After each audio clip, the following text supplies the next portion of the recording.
I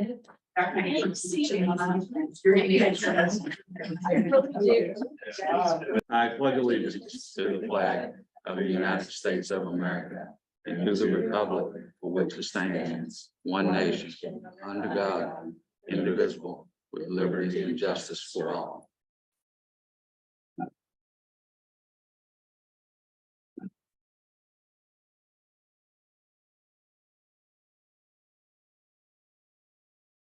Thank you.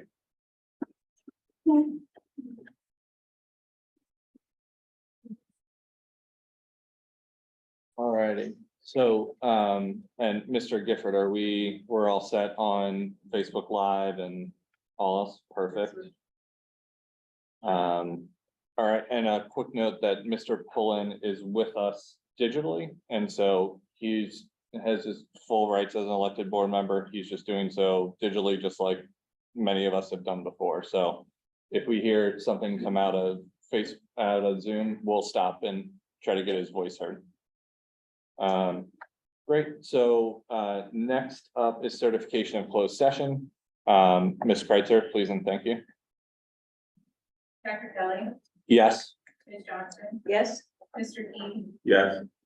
Mr. Bowen. I heard an aye from Mr. Pullen, so 5-0, we certify that only issues. I abstained because I didn't attend all of it. Oh, thank you so much for that clarification. Technical issues.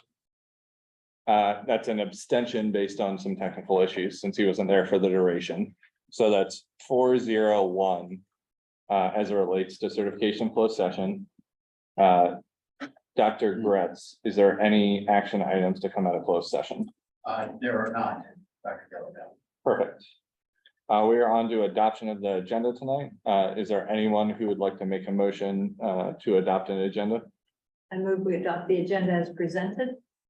Do I have a second? No, second. Great. Any discussion? All those in favor of adopting the agenda as presented, please say aye. Aye. Aye. Mr. Pullen, Aye. perfect. 5-0. We now have an agenda for this evening. Thank you so much, and know that it's just a bit of a delay, so I'm happy to wait each and every time. All right, we are now on to the consent agenda. That includes minutes from the previous school board meeting, review of monthly claims, and approval of personnel recommendations. Was there anyone here, just because my memory is poor, that was absent from the previous meeting such that we should sever the approval of minutes? No. Then may I have a motion to approve the consent agenda and bank? I move to approve the consent agenda as presented. Do I have a second? I'll second. All those in favor, please say aye. Aye. Aye. Aye. 5-0, the consent agenda is approved. We're now on to presentations. 7A, model policies on ensuring privacy, dignity, and respect for all students and parents in Virginia's public schools. Dr. Gretz, the floor is yours. Thank you, Dr. Kelly, board members and citizens who are with us tonight. At your request, I put together some slides to just walk us through several items related to the newly released model policies. And so what I'd like to do is go through these slides, and I may refer to the slides that I used back in September of 2001. They're in the board agenda, well, in that board agenda. Sorry, Dr. Gretz, could we pause for a moment? Sure. Mr. Pullen, it sounded like you were trying to say something. I thought we might have forgot public comment, but I'm looking at the agenda again and it says that the public comment is actually after this presentation. Gotcha. Okay. So this is just to give information to you and to everybody who's here to put us all on the same page with some parts of this. Mr. Gifford, is there a clicker? If there is, I'll stay here just so I can at least be somewhat facing everybody in the room, not have my back. And do we have access to, or do you need access to the slides that from 2021 or whenever that was? We have them, and if I want to refer to those, or you would like me to, Yeah. Mr. Gifford, just pull those up, and again, they're linked for anybody in the September 8th, 2021 agenda, and I'm happy to put them in this one too, if we do use them. If you'd like. If you reference them, let's just make sure that they get re-earthed and put back on in the public record. And to the extent that you require them, well, it looks like we already have it pulled up because Mr. Gifford is just that fast. Thank you, sir. Man, it is substantial. All right, so you want to start on the blue one? I think I'll start on the blue. Yes, the new. Thank you. So this is what I'd like to cover, board members. Go over the new model policy, at least aspects of it. The differences between the new one and the original one from 2021. There are a couple of practical considerations that I'd like to just bring out and highlight for you. If there's any discussion, we can have that. And then I will give you a recommendation tonight, although I'm not recommending necessarily action, but that's up to the board if you want to move this to an action item. So this is a timeline of how this issue has developed. So the law was passed in spring of 2020. And that law, we'll walk through this in just a minute, has a requirement specifically for the Virginia Department of Education and for local school boards. Roughly a year later, the first iteration of model policies released by Governor Northam's Department of Education hit the streets. And we had our discussion and we had this board made decisions related to those policies. And again, I can walk through those. We did not adopt those model policies. You did amend any of the policies that were impacted by the model policies by adding the code language from that, what's in that yellow bar there, to those policies, which in essence said, and again, I'm moving forward a little bit, but what that requires you to do, the General Assembly statute requires local school boards to adopt policies that are consistent with, you can go above and beyond, but you cannot go beneath the minimal requirements consistent with the model policies that are provided by the DOE. And the way this board chose to comply with that was to add that code language to any of those policies that were impacted. So policies related to student records, for example, and privacy, discrimination, and harassment. And then we essentially looked at any practice, any protocol that were in place in our schools regarding the treatment of transgender students in those areas that were specified in the statute and addressed it that way. So September of 2022, Governor Youngkin's Virginia Department of Education proposed new policies, and those were met with a lot of public comment. And so those policies were put on pause until July 19th, when they were finalized. That's just a general time. So this is what the statute originally said. The Department of Ed has to develop model policies to guide school divisions on how they should treat transgender students in regards to these areas: student records, identification of students, that's where names, pronouns, nicknames, student privacy issues, dress code, sex-specific activities, excluding athletics, and bullying. Those are specified in the General Assembly statute. Again, that requires school divisions to adopt policies that are, this is the language from the statute, consistent with, but maybe more comprehensive than the model policies that were developed by the Department of Ed. That hasn't changed since 2020. That's the law.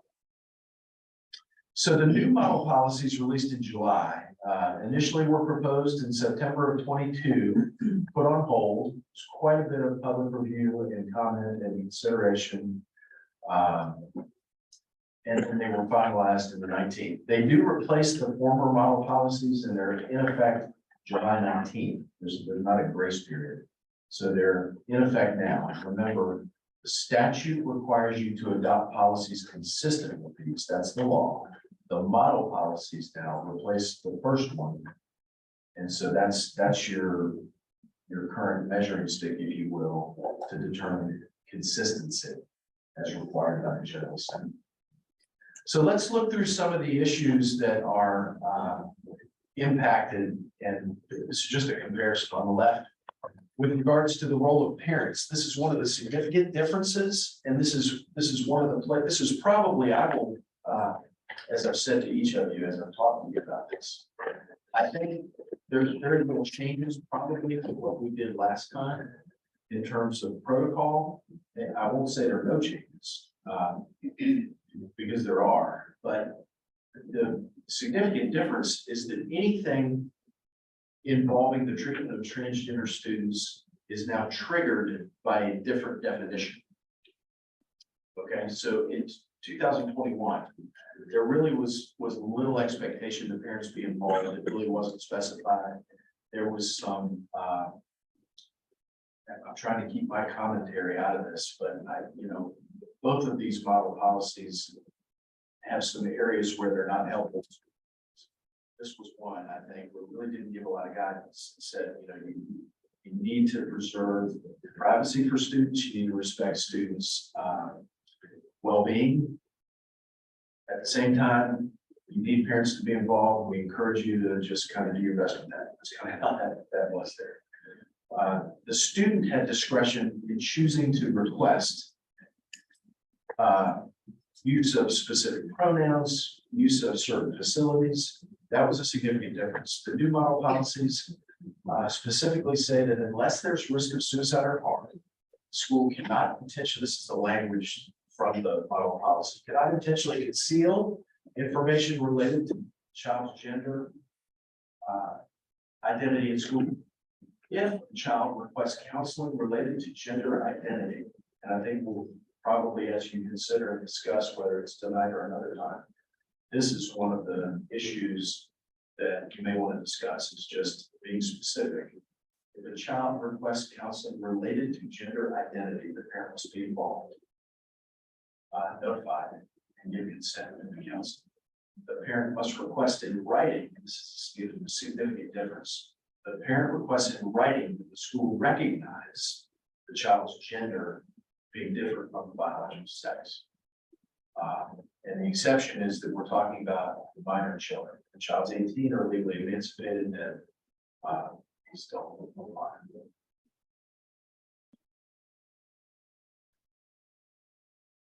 With regards to student records, these are all kind of intertwined, obviously, because names are impacted here. In the original model policies, changes were permitted, name, gender, and school records based on the student request. In the new model policies, changes can only happen when the request is accompanied by A, a parent written request, and B, official government records such as a birth certificate or a passport or something else.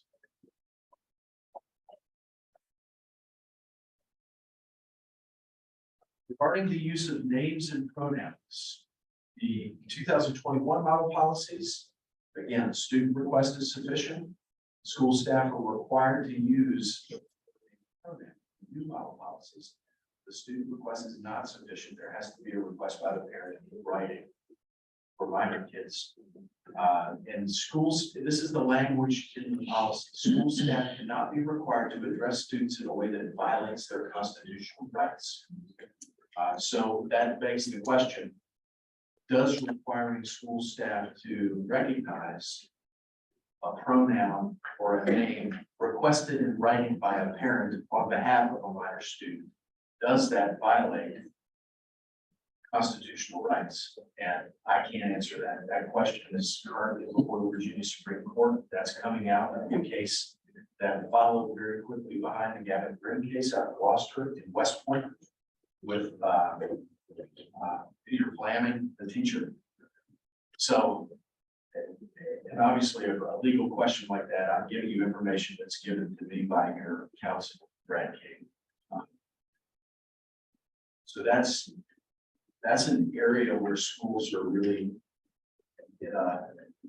schools are put in a position to try to decipher legal implications where the courts have not done so.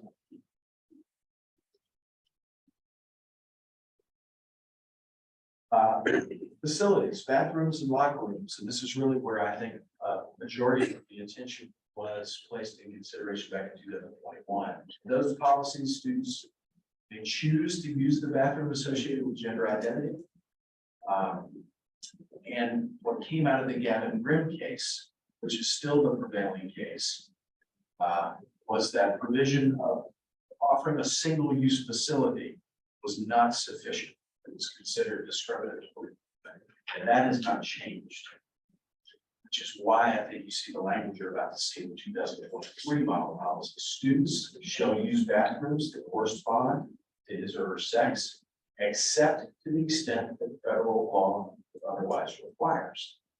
It should still provide single-use facilities. And this is new. Parents are now allowed to opt out their children from using bathrooms that transgender students will be using. So again, there's a question here. Does the federal government otherwise require? And in this case, it does. The federal appellate court ruled that transgender students must be allowed to use bathrooms that correspond to their gender identity. So that law hasn't changed, although cases continue to work their way through the different courts. But the prevailing case, the law indicates that it does, which again, I think is why you see that language in there. The only difference for us at Savannah is the definition of transgender student versus being self-selected to now being triggered by a parent. Any questions or what would stop? We can come back. Sorry, how old was Gigi during the litigation? It was a minor based on Gigi. Was high school. You talking about Gavin Grimm? Yeah, but when it was filed, it was GG, which to me, or I think it indicates that they were a minor at the time. Yes. Okay, I want to say 10 grade. gotcha. Thank you. Sex-specific activities, this is different as well. So the original model policies said students are able to participate based on gender identity. There was language discouraging schools from from separating students by sex as much as feasible. An example that we've discussed just offline would be family life education, for example, is administered different groups based on sex. What are other sex specific activities that are functionally sex ed? Do we have any? I can't say there aren't any, I just can't tell you right now at the top of my head what they specifically are. We don't routinely do that, but I can't say that there might be times when they are. Graduation would be one potentially. Do we separate During gender? ceremony. There are different robes that are given. Not at our graduation. Okay. Some schools. Okay, yeah, I know that when I was coming up, there would be white and red based on, So I don't know. In the new model policies, students must participate, this is spelled out, students must participate based on sex assigned at birth. So in the old model policy, it was discouraged, but students could participate based on their gender identity. The new model policies, they must participate sex assigned at birth. And closely related, if you think about athletics, this is another significant difference, and one where I think school divisions are put in a position that very difficult. The 2021 model policies discourage separating, so well, I said that, for non-VHSL related activities, but deferred entirely to the VHSL and basically excerpted anything in the model policies related to VHSL athletics to the VHSL. And that language, if you remember, is also in the General Assembly statute. sorry, which language is in the statute? The language that defers to the VHSL. Got it. So this, sex-specific activities excluding athletics. The General Assembly excluded athletics from their provision within that law. And the original model policies did also. The new model policies don't. They don't actually mention VHSL. They just simply say students will participate in any sex-specific sports based on sex and not gender identity. There's a lot of consideration and discussion right now about how to reconcile the difference between the way the VHSL currently handles that, and they are not aligned with that. Sorry, so say again, how is VHSL gonna change its policies based on The the? VHSL has a process for allowing transgender students to participate in sex-specific sports based on their gender identity. And they, as an organization, are not updating policies based on the new model policies? They've not indicated that they want. Okay.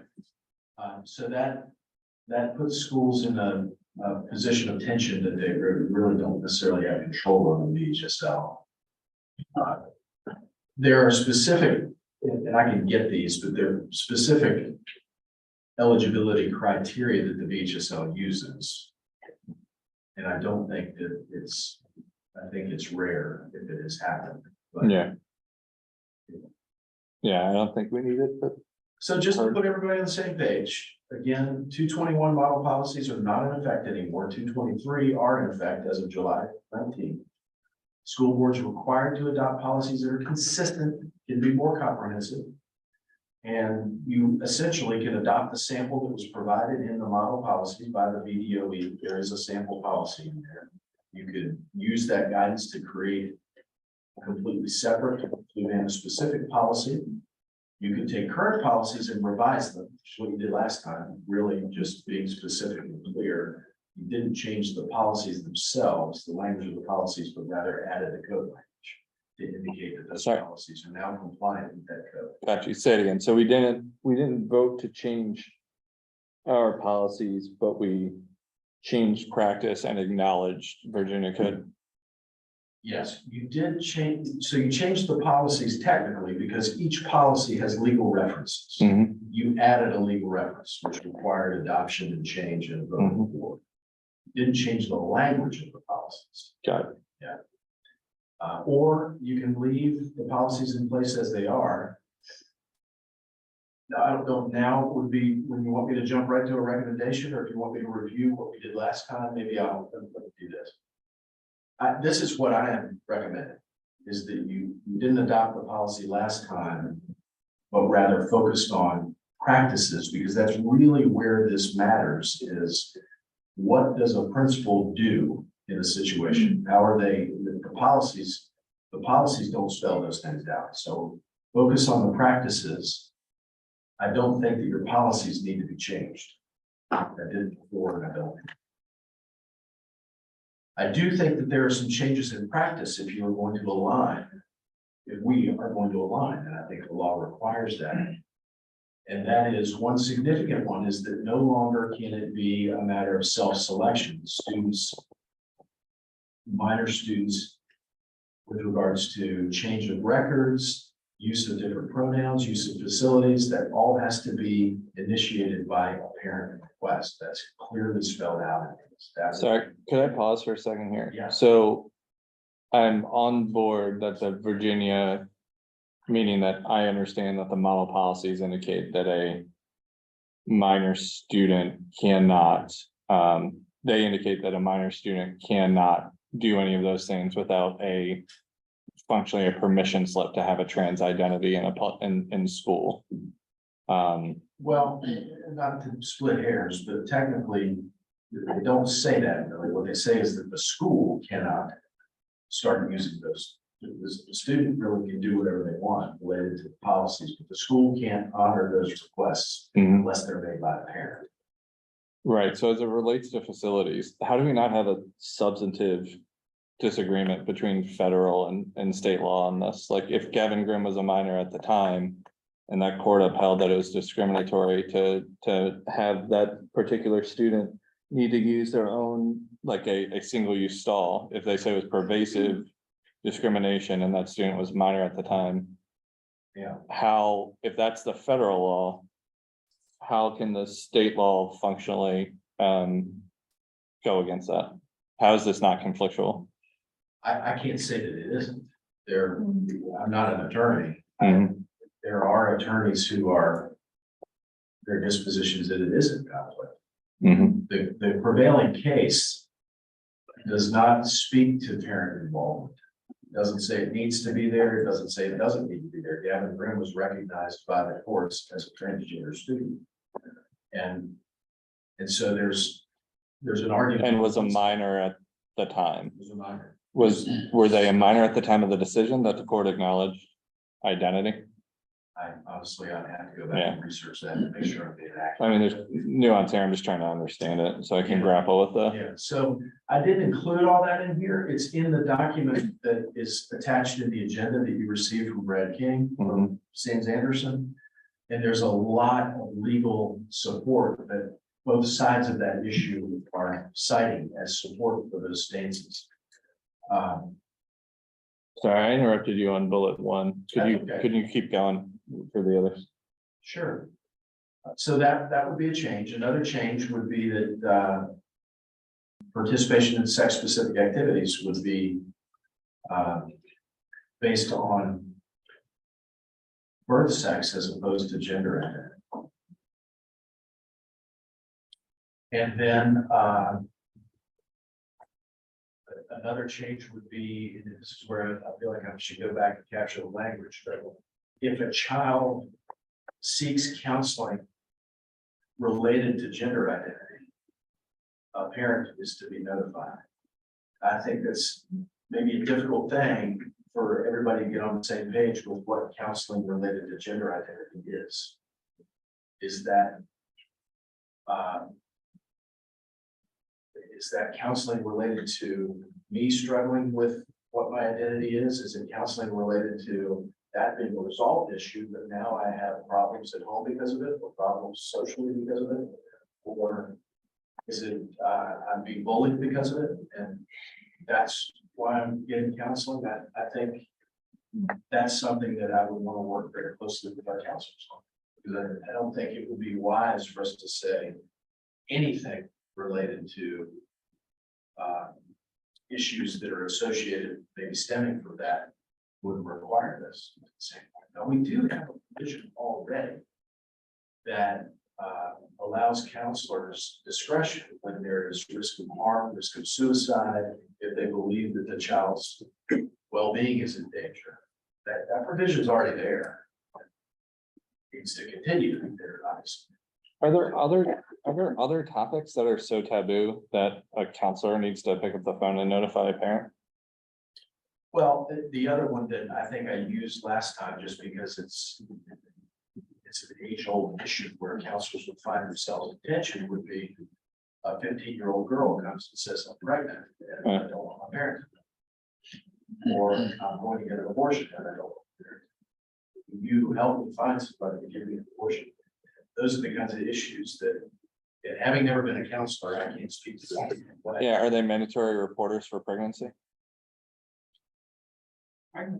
Not for pregnancy.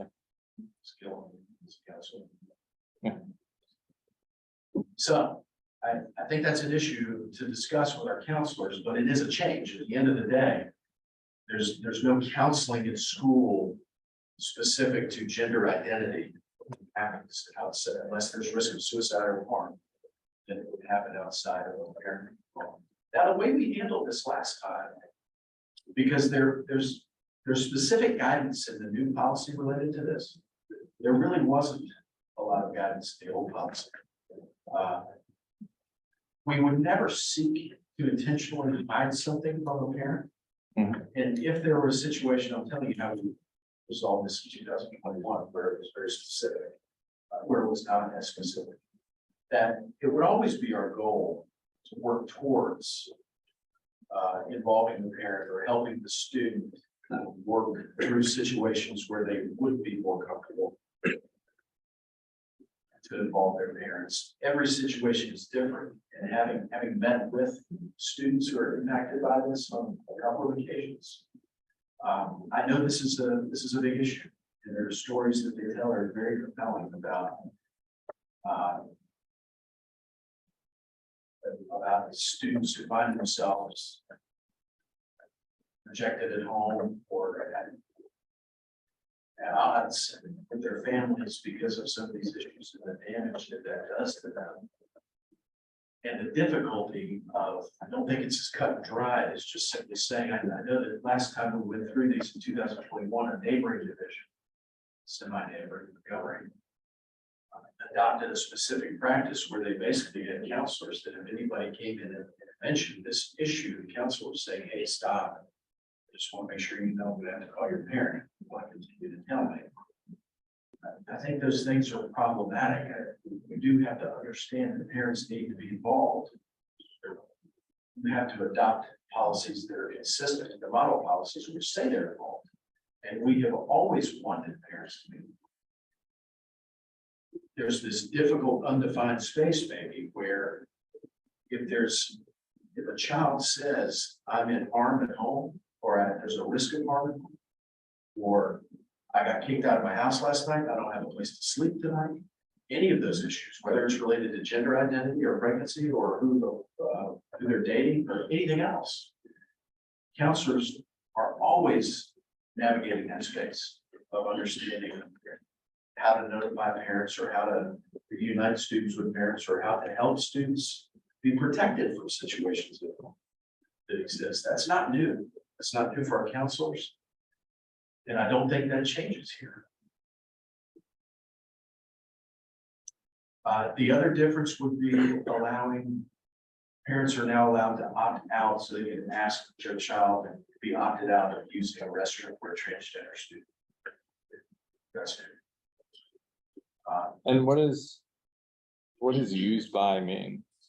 Does it mean that someone has to actually make use of their right to use a given restroom and then we gotta send a note home outing somebody, or does it mean that?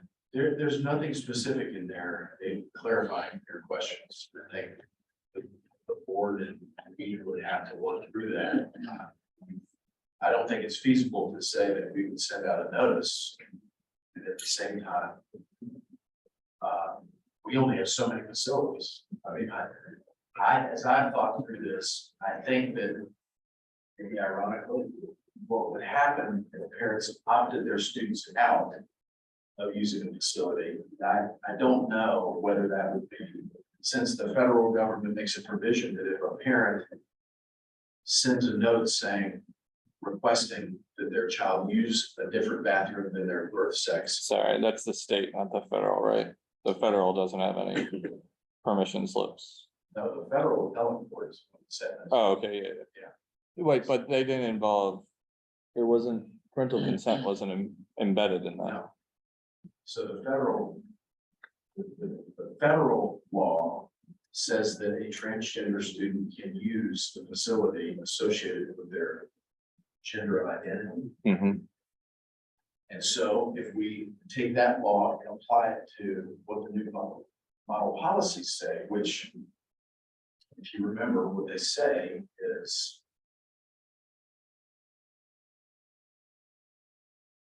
use the bathroom corresponds to birth sex, except to the extent that federal law requires. Well, federal law requires schools to allow transgender students Mhm. to use the bathroom associated with their gender identity. The difference is that those students are now students whose parents have made that request. And so in Governor Youngkin's policy, once the parent makes that request, the federal law kicks in. The child's able to use that bathroom. So theoretically, we come back to this issue. If we come back to the opting out, Sorry, and I don't know how, there's a lot here and there's a lot of tension between federal and state laws and all of that. And I'm asking probing questions because I don't know how I feel about every single piece of this because there's a lot of nuance and it's important to discuss it. But I just don't understand how a state can wave a magic wand and carve out a piece of a federal law based on whether a student's 16 or 18. Like, I still don't get it. So does a 16-year-old have a federal guarantee that they are allowed to use a restroom with their, in alignment with their gender identity? The Gavin Grimm case says yes. The executive's magic wand says maybe, but not unless you have a permission slip for your identity. Girls' parents file a case and You know, this is but, in the guidance document. We Uh-huh. can pull this up. no, I'm just trying to understand it. I just don't get it yet. This is on page, begins at the bottom of page 1, Mhm. where this whole issue is.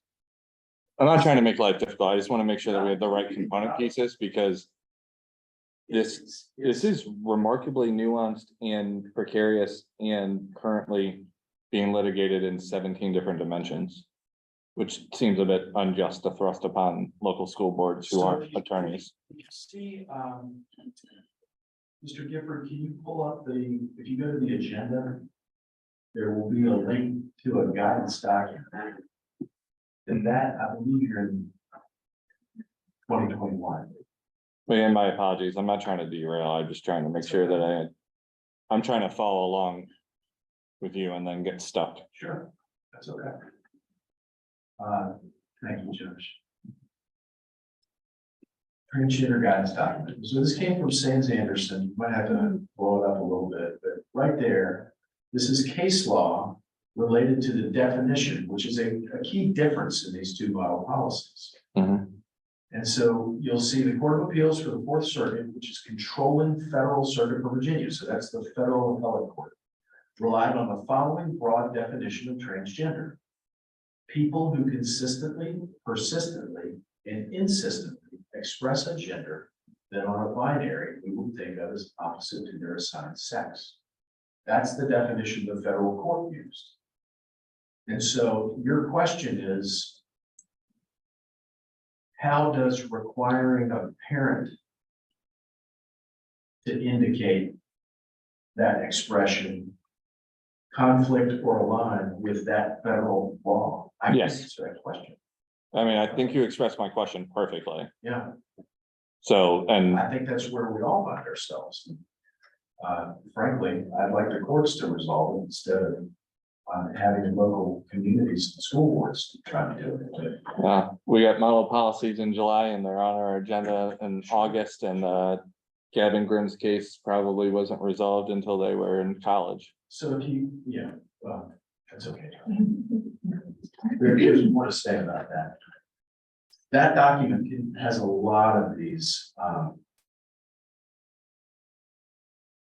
There's just so much in here about these issues.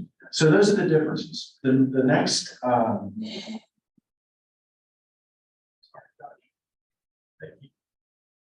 So continue with recommendations. I'm suggesting that we adopt those changes. The established process for facilities use, we went through this in September of 21, and we put together a process. And this is where I'd like to go back to the first presentation and remind everybody what we are actually doing in that.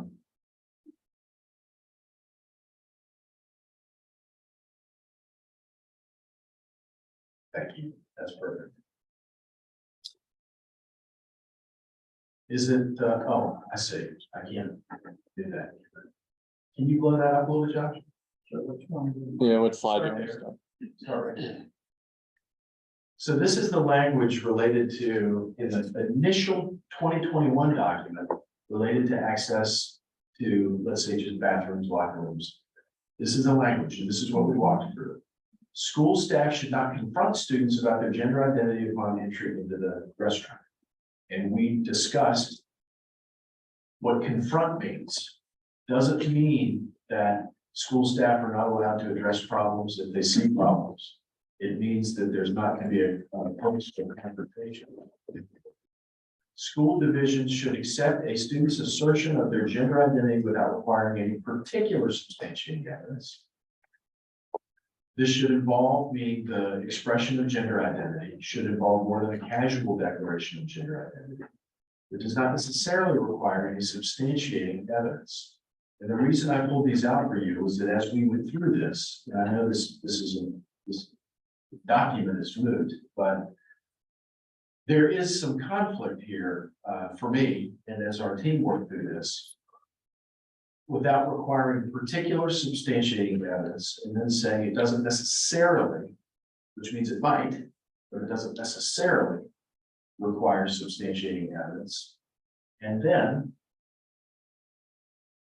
He's disregard the first paragraph there. A student is considered transgender if at school the student consistently asserts. So there's a qualifier there that the assertion is consistent. And then this is the one that we really spent a lot of time on. Establishing gender identity can present differently from student to student, including but not limited to uniform assertion of such an identity, indication that the identity is sincerely held as part of the student's core identity, or that the student is not asserting such an identity for an improper purpose.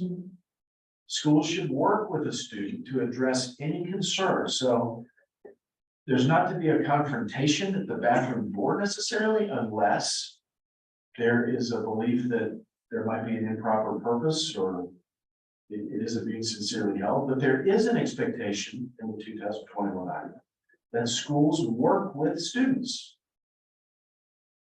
There's a difference between a confrontation and working with a student. There was an expectation that there would be interaction with the student about this issue if there are concerns. And that the asserted gender identity be for an improper purpose, such as permitting the student to respond with information that supports the request. So I'm not trying to pick out problems with this. I'm just simply saying, no, it doesn't require any particular evidence, meaning they haven't spelled it out. It doesn't necessarily require substantiating evidence. But at the bottom, you need to allow the student to respond with information which is evidence that supports the request if there is a concern. So we took all of this, if you remember, and we put together a process. We said it only applies to students, and then it would be a safe, confidential process where either the principal or the counselor would be consulted by the student or parent. And that the process would allow the school staff to work with the student to address any concerns, if there are concerns about improper purposes, to assess sincerity and consistency, because those words were used in the language of the document. Discern if the declaration was casual, and gives the student an opportunity to respond with information supporting the request, if that is part of that interaction. That process is what we did. So fast forwarding now to Josh, I'm sorry, we go back to the blue document.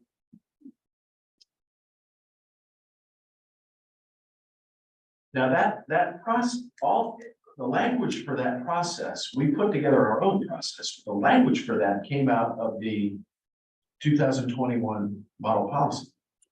None of that is in the 2023 model policy. In one sense, the 2023 policy is more restrictive in that it requires a parent to make a request. It is less so because once the parent has made a request, the new policy refers to the federal government, which says if the parents made the request, well, whether that's aligned with the federal, but once the student is defined as transgender, they're allowed to use the bathroom associated with their gender. I am suggesting that we continue to keep our process. It would be more comprehensive than the 2023 model policy. But it's a good, sound process that protects the interests of all the stakeholders involved. It protects the privacy and the dignity of the student.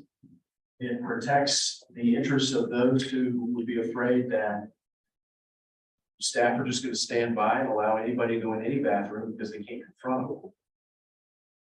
No, we would address any concerns. We would work with students, we work with families, we allow the students to respond and their concerns. At the end of the day, I recommend that policy stay in place. It's not a policy, excuse me, that practice to stay in place. I don't think you need to amend your policy. I think that our practice is consistent. The difference would be these things here. It's all triggered now by a parent making a request. And that's a big difference than self-selection. And all of these things, records, pronouns, and facilities. I will address just the whole use of pronouns issue. In the first model policies, staff were required to use it, period. In the new model policies, it just says you can't ask staff to do something that's gonna violate their constitutional rights. What we said last time, what I said last time, what I'd like to continue to say is if there is, rather than we try to adjudicate something that the courts haven't resolved yet, we simply work with people on an individual basis. If there's a teacher that is bound by their conscience to not use a pronoun that has been requested by a parent, let's not have a showdown in the classroom. Please come talk to me.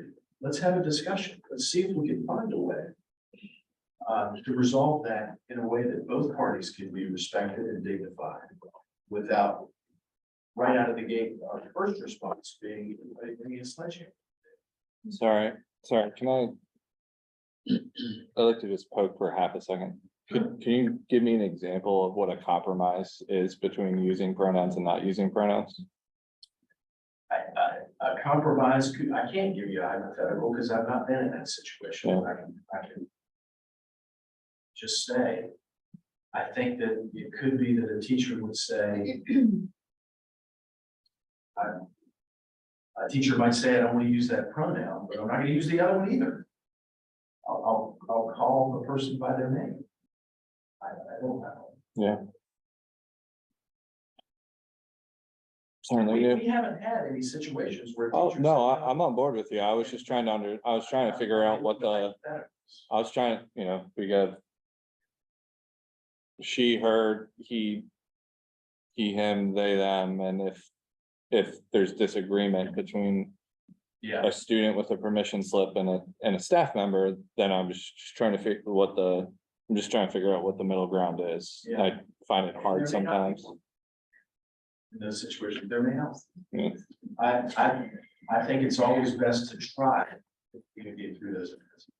Yeah. And doesn't mean that it's gonna be successful, and at the end of the day, as the guidance document tells you, and your attorney has told you, those that believe that would be a violation of constitutional rights believe that there is a lot of law behind that stance, and they will bring it to bear.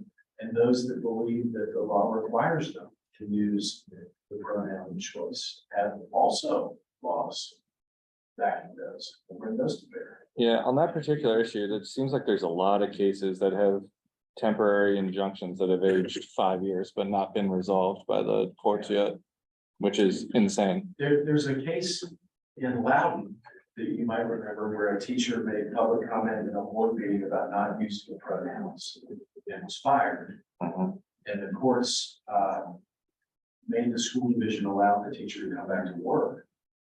The issue, and a lot of people are looking at it and saying that the courts say that you don't have to use pronouns.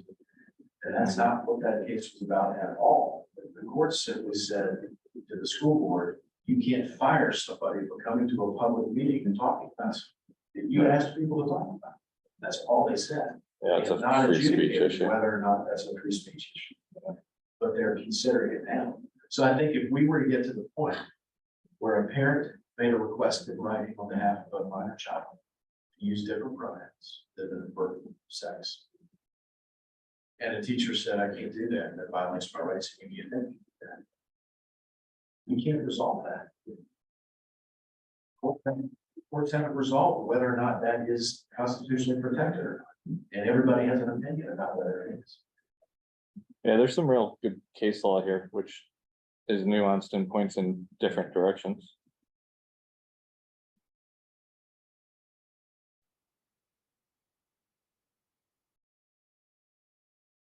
My encouragement would be that we would respect that request. But that we would, I would just like to have the opportunity to talk through with any staff member that was conflicted about it. Before it got down to that.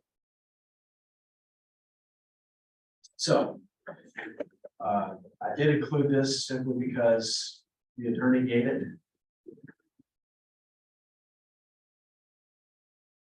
There are some potential challenges, there's some potential, there's discussion about how Title IX is impacted by some of the provisions in the new model policies, whether or not it would be discrimination to do some of those things.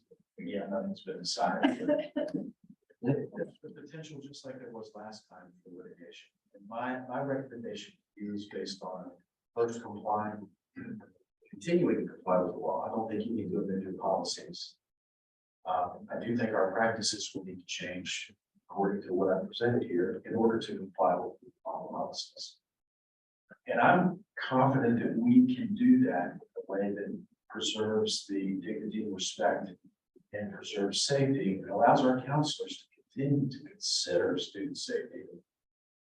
But I don't want to be Pollyanna about that. I do think there are some situations, again, having met with students and talking to students and families, where the counselor may not be aware of some mental or physical harm that could be the child could be at risk of, and the child may not be aware.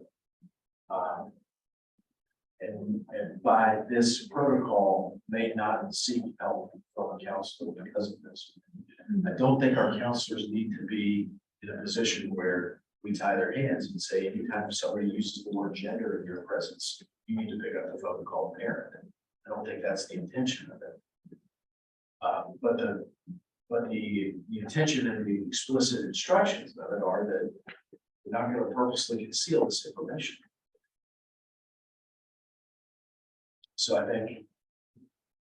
do think we can do that, but I do think there could be situations where they fall through the cracks as well.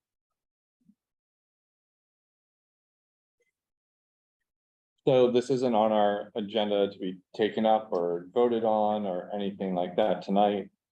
Board members, is there anybody who would like to, first, thank you, Dr. Gretz, for the nuanced analysis here. There's a ton that went into what you gathered. There's a ton that went into the case law.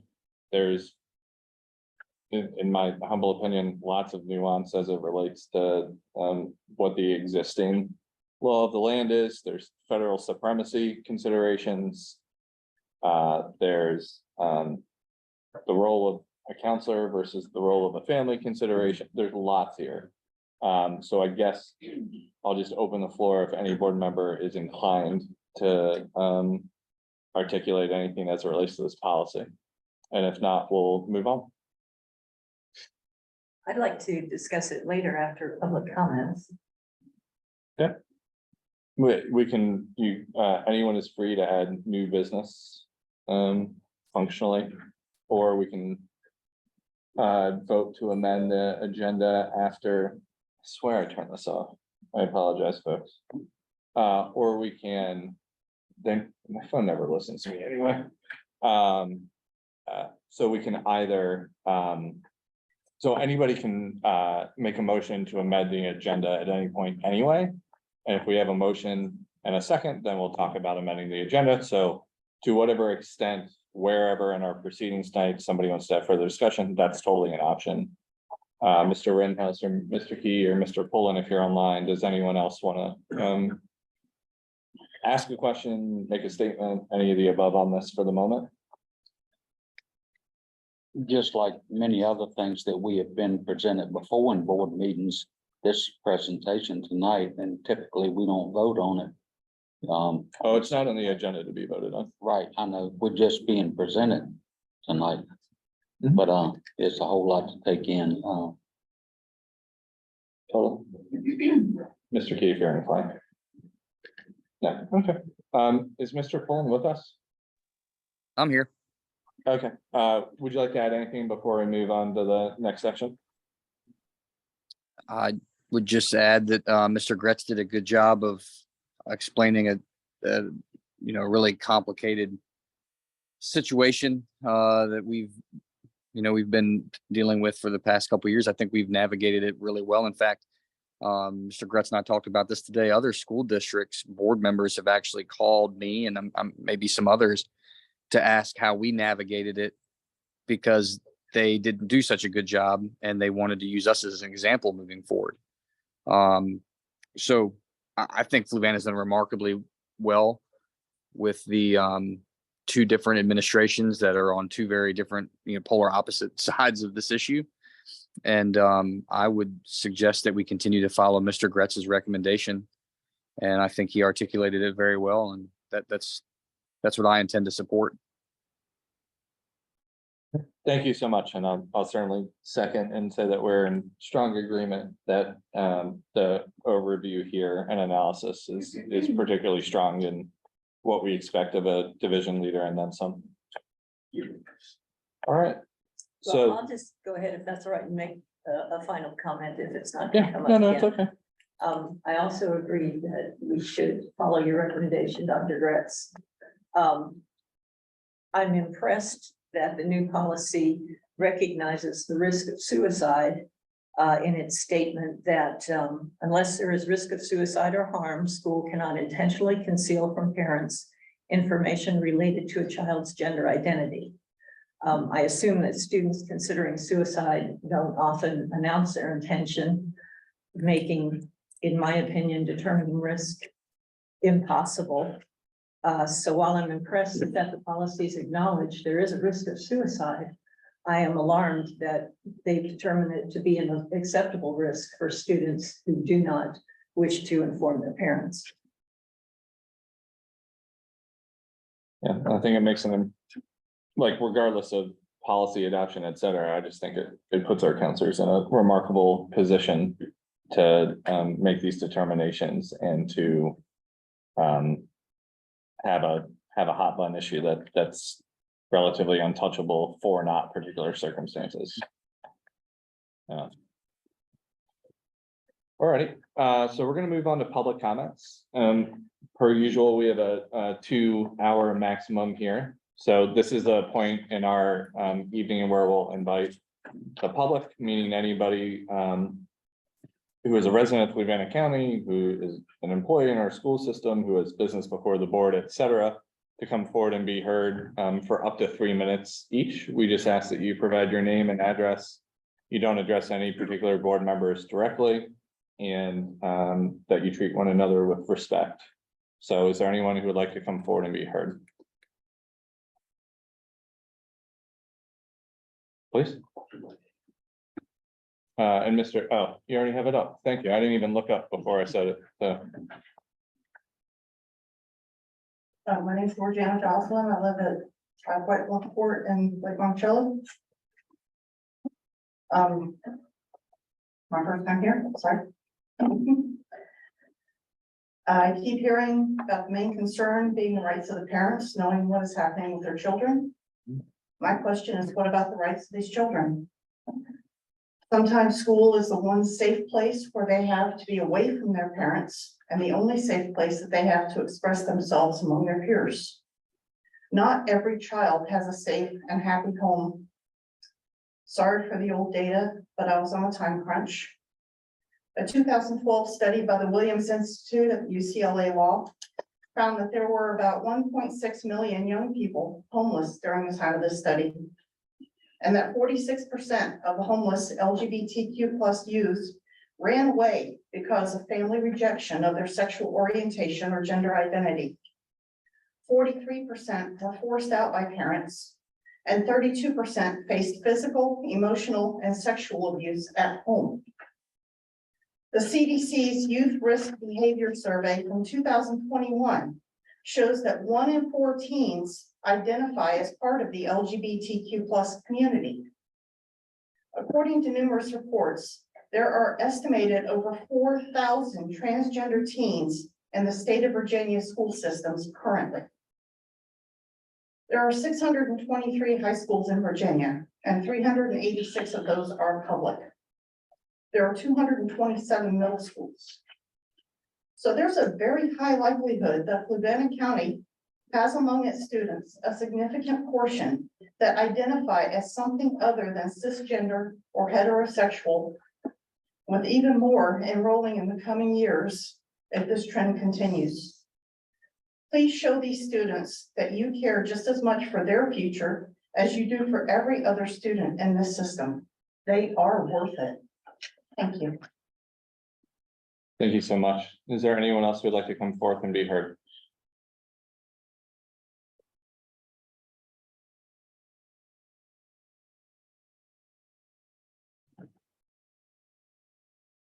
Hello, my name is Jennifer Elliott. I live at 14883 West River Road, Greenville, West Virginia.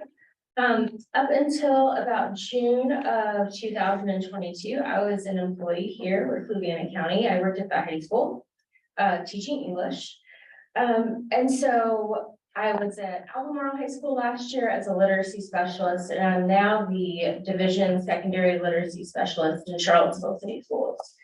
And so I just wanted to sort of, and yes, I recognize those areas and those schools have far more funding than we do, local funding. And so I do recognize that, and I recognize that I've been out of the school system as a teacher for a year. But I feel like there are some places where Fluvanna needs to focus in terms of instruction and supporting learning. One model that I've seen in both Albemarle and Charlottesville is having instructional coaches in schools. And for me, I either think we need to think about bringing in instructional coaches or helping our admin understand how to be able to be instructional leaders in their buildings and deal with discipline issues. I've seen, and I've actually heard an administrator say, I wish I could be in classrooms more. I want to be an instructional leader. And so I think that's really an area of focus. Also, we need a reading specialist at the high school. And I know that's been a point of contention recently. Our kids have deficits in reading that you traditionally only see at the elementary level. And the pandemic has blown that wide open exponentially. I don't want to say that that need is being ignored. Maybe it just hasn't been recognized. I hope that's a better characterization of what's going on, but the need is present. And those students need help and teachers need help as well. Secondary teachers are not trained how to teach students to read. There's probably going to be more of that incorporated with the Virginia Literacy Act, and there may eventually be mandates with the Virginia Literacy Act that there are high school reading specialists. So it might be prudent to get ahead of that and really look at other areas that have secondary reading specialists, how they are employed, how they help build capacity with teachers to help with tier 1 and tier 2 instruction, and to support students. And it's not just students with IEPs that struggle with reading. That is a common misconception. Our students need that, and I think it's worth investing or at least investigating. Thank you. Thank you so much. Is there anyone else who would like to come forth and be heard?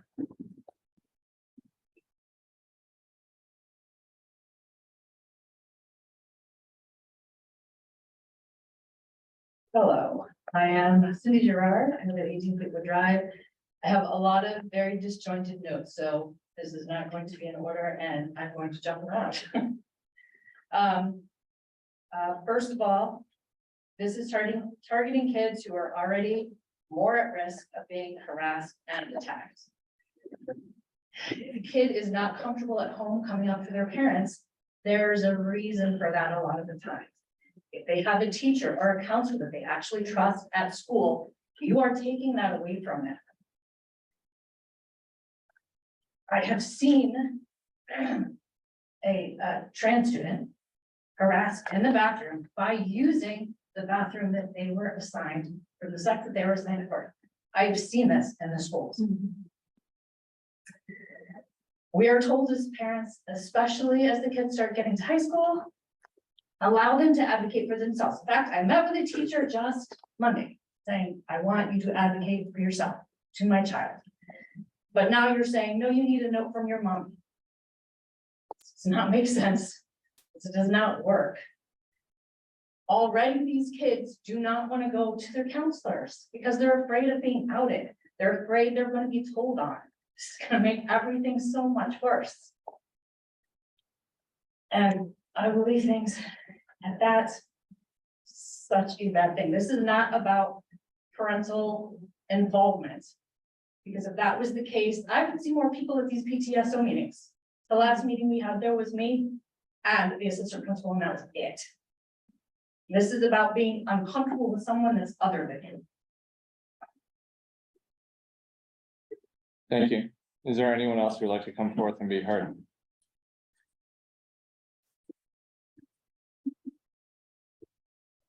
Roxanne Joseph Barber. I am from the Cunningham district. And right now, I completely understand what these two women have just said. The only problem with it, and with all of it, is that it tends to be an across the board answer. I don't think we can always do things across the board. We can't say, oh, don't tell parents. So that leaves how many children with parents that care? So we have to look at that. We can't just say, oh. But also, on the other end of that, we have to look at the children that are experiencing this. So the question is, how do we solve that? I think that's what we're looking for, isn't it?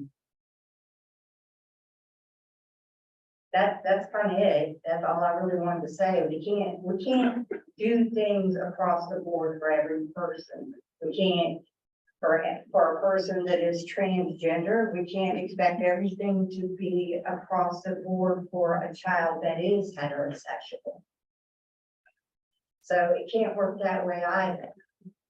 So how do we find something in between? Y'all are looking at me like I should give you an answer. I wish I had the answer, but I think between the parents and the teachers and the school counselors, I think we can try to figure it out. It might be a PTA meeting where everybody sits down and says, how are we going to take care of this? And does it actually have to all go to the state, where the state makes this decision for us? Just questions I have. I wish I could give you an answer, and if I can come up with something that will work for every person, I'll bring it to you. But I don't think it can just be laid down that one particular person is going to decide for everybody, but that shouldn't be the case for anybody, right? Anyway, that's all I gotta say, guys. Thanks. Thank you. Is there anyone else who would like to come forth and be heard?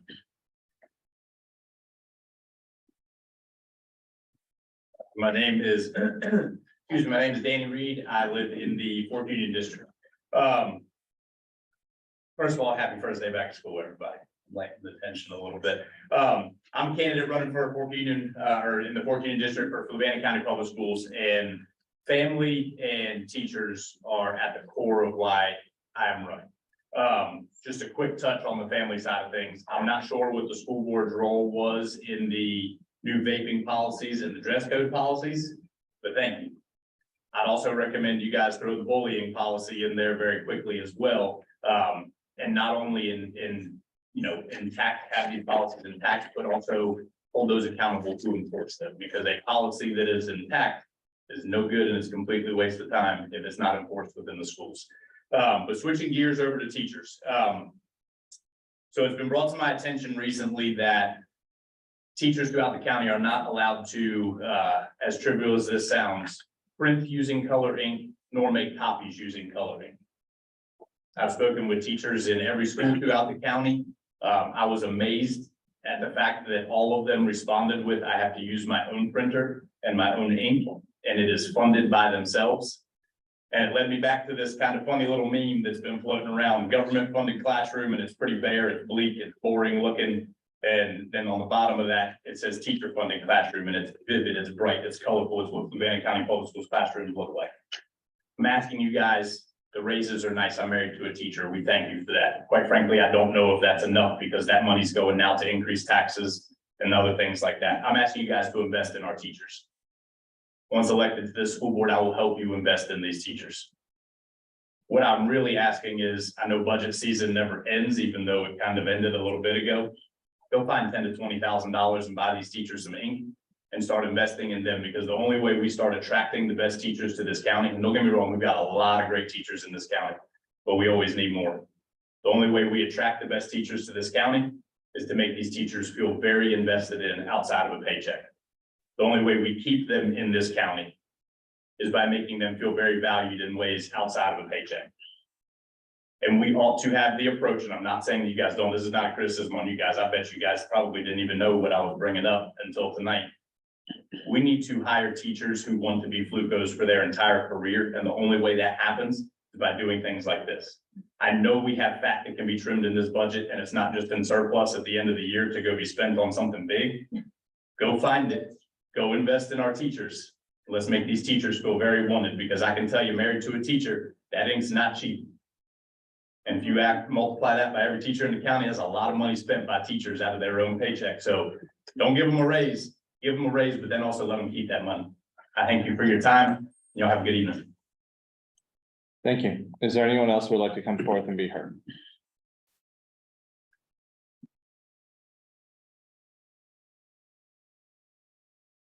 Hearing none, I will end our first round of public comments.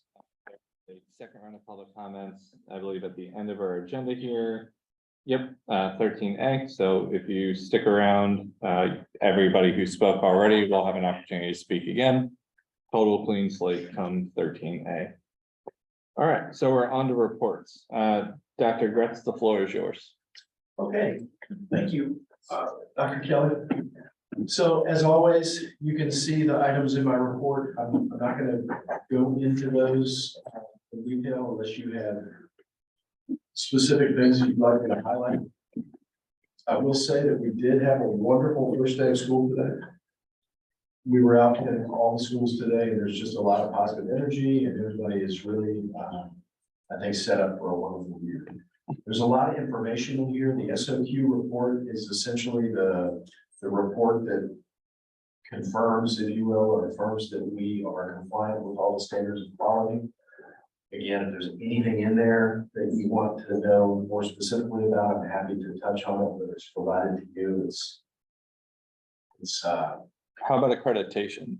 Are we, I think I heard you say. Resolve its whole accreditation process, but as we go through and as we look at where we are with what they have released, we will be fully accredited. And that'll be for the, how many consecutive years?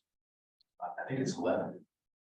Substantial. Yeah, one of the few divisions that say that. Yeah, I was gonna say the last time that we went through this, and it might have even been when Chuck was here, Chuck Winkler, our previous superintendent. I think there were only 9 divisions that had the same successive accreditation that we did. Or something like that. So I have to imagine that the pool is getting smaller over time. So that's a substantial thing, not to be overlooked. Yeah, absolutely. We do have CIP work that's happening. You probably noticed the units in front of Carysbrook Elementary, and that building is much more comfortable than it has been in the past. It's not happening as quickly as we had hoped, but the project is underway and happening.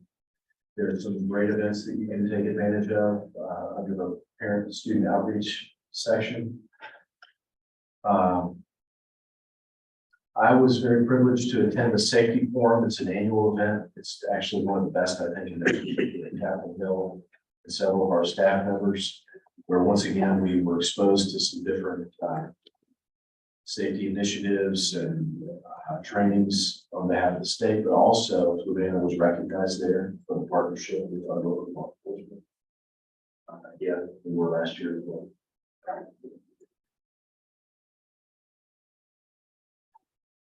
I think, I'll just mention that, so there was a new regulation that will impact us potentially, which addresses private day tuition and the amount that can be charged, the rates that can be charged, and the delta for us in what we would have to pick up, because community services will no longer pick up those events. I think I'd rather wait and see how that shakes out before we do a report on that, but I do just want you to be aware of that. And then you want to do that. Yeah, just watch. Sorry, can you re-articulate what the sorts of services are that we would need to pick up that wouldn't be, Private day treatment. oh, private day treatment? The tuition. So there has been a cap that's been placed on what will be supported by the community service. Which means if the legislation just addresses that cap, but it doesn't also address the rates, then the difference would fall to the locality. And we do have several of those. And it's private day placement, so this would not include anything that is funded or run by prep. No. Gotcha. Do we have an estimate of how many kids we currently have in private day placement in our division? I don't have that off the top of my head. Cool. No. Oh, sorry, Miss Valentine's here. Sorry, I didn't see you in the back in the moment, so. So it varies. Right now, I would give a 15, I would say 15. Yeah. But that's not counting the kids that are coming out and going in. It's a constant fluctuating number. Gotcha. No, I mean, that's helpful for us to have like just an idea of a ballpark. We can actually give you the December one counts each year and what we've had. Gotcha. And do we know how many of our seats at Ivy Creek we're currently using? All four. All four. Do we have demand for above and beyond the four currently? That's not an easy answer question, unfortunately. Okay. I can- Potentially, it's a matter of whether you go to Ivy Creek or whether you look at another day placement. Yeah. So I would say yes. Yeah, okay. No, that's helpful. I know that there's a theoretical marketplace for additional seats at Ivy Creek that could exist that would provide an alternative to private day placement in the event that it's an appropriate fit. So, and I can follow up directly as the correct representative and also just to chat with you about that. But I just want to get a kind of sense of private versus public outside of the district placement. Thank you for that. You bet, yeah. So the other thing that's linked here is a staff climate survey that's been done in Fluvanna for, I think this was the 14th consecutive survey. So we can go through those slides with you, or you can take that information and digest it over the course of the month, and we can go through it next month. I really leave that up to you. So this is a substantial number of slides. Yes, it's a lot of data, and it's Sure. it's data that you see every year.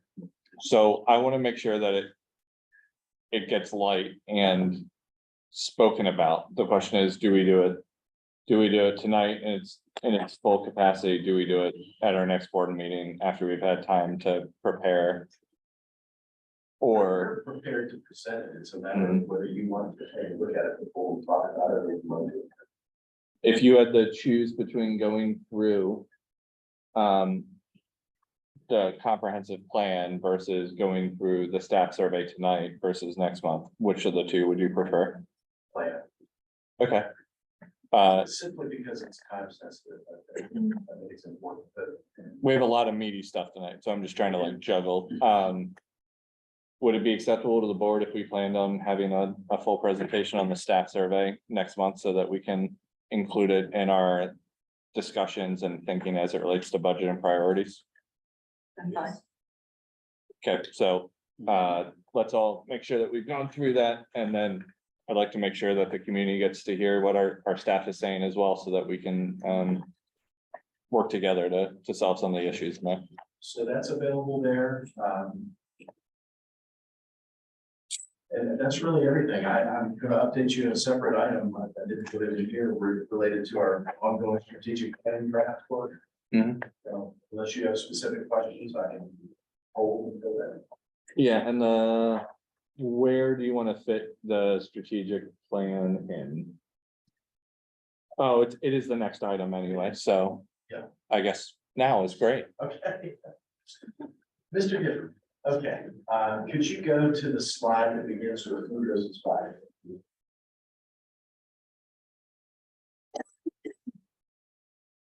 That's holdover from convocation. Oh, I'm sorry. Well, my finger did this. I thought it was, yeah, we're good. Okay, So board members, really quickly, we'll continue to talk about this. We began talking about many of these things, obviously, when I first met you. But our intention is to have a really robust discussion with our greater school community about some of these things. We started work, I'm just giving you reminding you, we started working with Tom Epperson, Dr. Tom Epperson of Interwill. It's a nonprofit associated with the Luck companies on leadership development, strategic planning, core values, and we worked with him through the course of about 18 months. And the result is this draft. In no way are we suggesting that the leadership team's draft is the one that we need to end up with, but rather this is a starting point for us to have some really critical discussions. I presented this to everybody during the convocation, the high level presentation, which is what we'll put out. And then I had follow-up conversations in 2 of the schools, set to go to the other 2, and then we'll continue that. And I can just tell you the conversations and the reflection that's being generated is really encouraging. I get emails late at night, early in the morning. People are really thinking about some really deep questions that I think will have great impact on our work together, our work, not just as staff members, but our work with families and the way our whole school community thrive. And so I'd like to just take you through some of these things. If this generates discussion tonight, I'd love to hear it. So the way we approach, many people define vision, mission a different way. The way we approach this is to kind of begin asking the question, and I'll ask everybody in the room.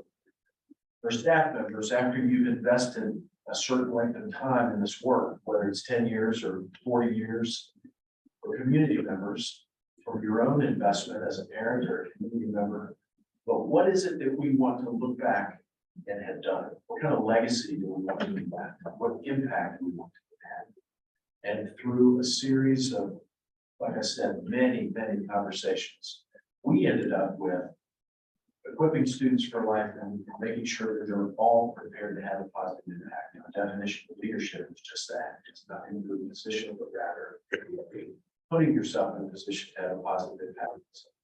If that is where we want to end up, what is it that we need to be doing every day in order to look back in 10 years and have that impact? That's where we derived our mission.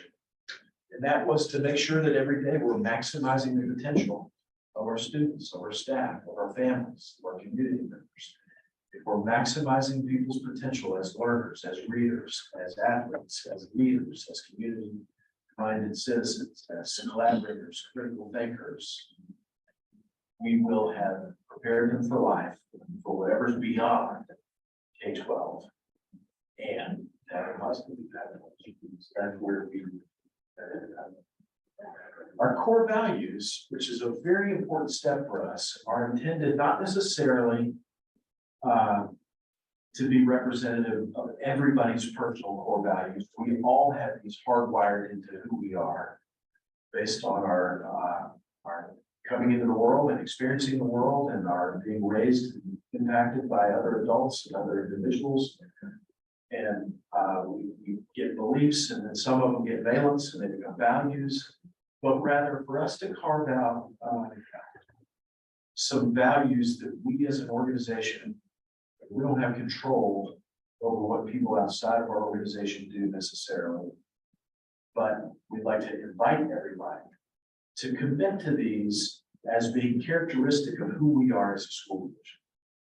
The example that I've given, and I'll be brief about this, but one of my stops along the way, and by now 33 years, I went to a division where I had been through several rounds of interviews. Community panel, staff panel, executive interviews, and never in that process did they say to me, "Hey, I just want to give you a heads up, man. This division only uses Macs. Only use Mac computers. If you're not good with that, you probably shouldn't go there." Nobody said that. But within working, probably within the hour, just because that decision had been made and all the processes and the way things got done, the software, the way the communication happened, it was very obvious to me, having never touched it back in that way. Man, this is not negotiable here. this is something I've got to be okay with, or this is just not the right thing. And it has caused me over the years, and I'll just position to you, aren't there so many more things that we do as educators, partner with families to do, that should be true of, that are so much more important than what computer is. That it should be so hardwired in the way we do business, what we believe about kids, what we believe about grading, what we believe about discipline, that somebody can come and work in an organization and without ever being told, just get the very palpable sense that, wow, if I'm not drinking this Kool-Aid, this is not the place for me. That's kind of where this started. And these are the values we ended up with. I'm going to walk you through how we define them or how we're proposing. Trust, relationships, work ethic, and optimism. With trust, our working definition is the ability to believe in others. And then we try to come up with some actionable, what does this actually look like in action? Be honest, be respectful, be reliable, show integrity, be transparent. We've had some discussion about whether the first and last are the same. I can tell you in schools, teachers said no, they're not. So that's trust. And I know more clearly.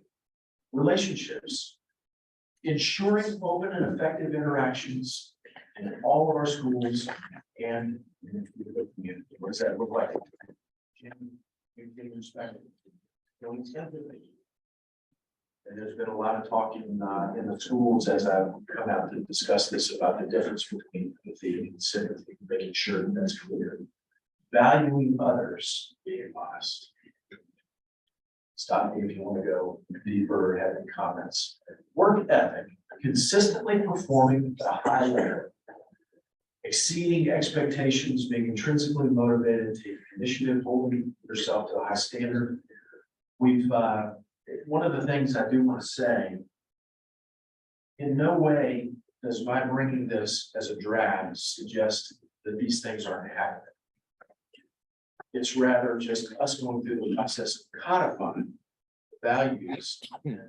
This will be, if you will, our moral compass as we make decisions together, as we interact with each other, and as we hold each other accountable for these things, and as we recognize and celebrate when we do them, to be able to define it. It's not meaning that we need to define these and inflict them on people because people aren't now intrinsically motivated or taking. Optimism, expecting positive outcomes, being solutions oriented, seeing the good in people, believing in our efficacy, meaning believing that what we do actually matters and makes a difference, and then persevering, not giving up, has had a lot of discussion around the difference between, I think, the teachers I've talked to want to make sure that we really tease out the difference between just hanging on and enduring versus being resilient and tenacious in pursuing something tenaciously and optimistic. So just offering that. We've had a conversation with it. So those are the core values that we're presenting to everybody for consideration. That again, don't necessarily line up with exactly what my values might be personally or my most prioritized values. But to be clear, what we in an ideal world would say with this document and with this language is, if you can't get on board with these things being important, maybe this isn't the right place for you.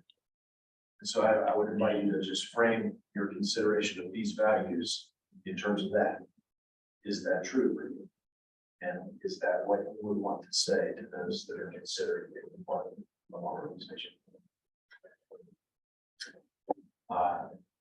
3 strategic goal areas. I'm not going to go through these, and we followed the GHOST method. There's several of them out there, but goals, objectives for each objective, we'd have strategies, and for each strategy, we'd have a bunch of tactics. That's kind of how we laid this out. Not going through all that initial stuff. Right, so this is like a pyramid. We're functionally going top down, but there is 3 levels beneath. Right. That's right. So I'm just showing you the goals: engage learning, inspiring inclusive culture, and transformative relationships. For each one of these, this is what we're presenting now to be our big objectives. So what does that goal area actually say? We'll maximize each student's learning potential through engaging experiences and innovative instructional practices, preparing our students to be successful, productive community members and citizens. How? These are the big objectives. So remember, under each one of these would be strategies and then tactics under those. Ensuring engagement is the central focus as we move forward in our decision-making and our pedagogy. Ensuring all students achieve expected growth every year. This is where we address the need to close achievement gaps and make sure that students are meeting annual growth goals in literacy and numeracy. Ensuring every student's prepared for life after graduation, looking at our opportunities through CTE programming, dual enrollment, opening up multiple pathways for kids to pursue a wide variety of opportunities. Inspiring an inclusive culture, we will create an environment where all members of the school community are welcomed, informed, empowered, and valued. By supporting the physical, mental safety and wellness of students and staff. Establishing a work environment characterized by high expectations and support for strategic creativity and risk-taking. Cultivating a diverse, aligned, exemplary workforce. Professional development, obviously, is a part of this, and opportunities for reflection, collaboration, engaging the community in the life of the school division, and deepening that connection where the community becomes a part of it. And then finally, transformative relationships. We'll pursue impactful, positive relationships among our staff, community members, and with all students that are characterized by trust, empathy, honesty, and respect and high expectations. By building genuine connections through honoring one's personal story, values, and perspectives. Communicating effectively through honest, respectful, empathetic conversations. Valuing and recognizing others for positive contributions, cultivating a sense of belonging within the community and believe that what we do matters.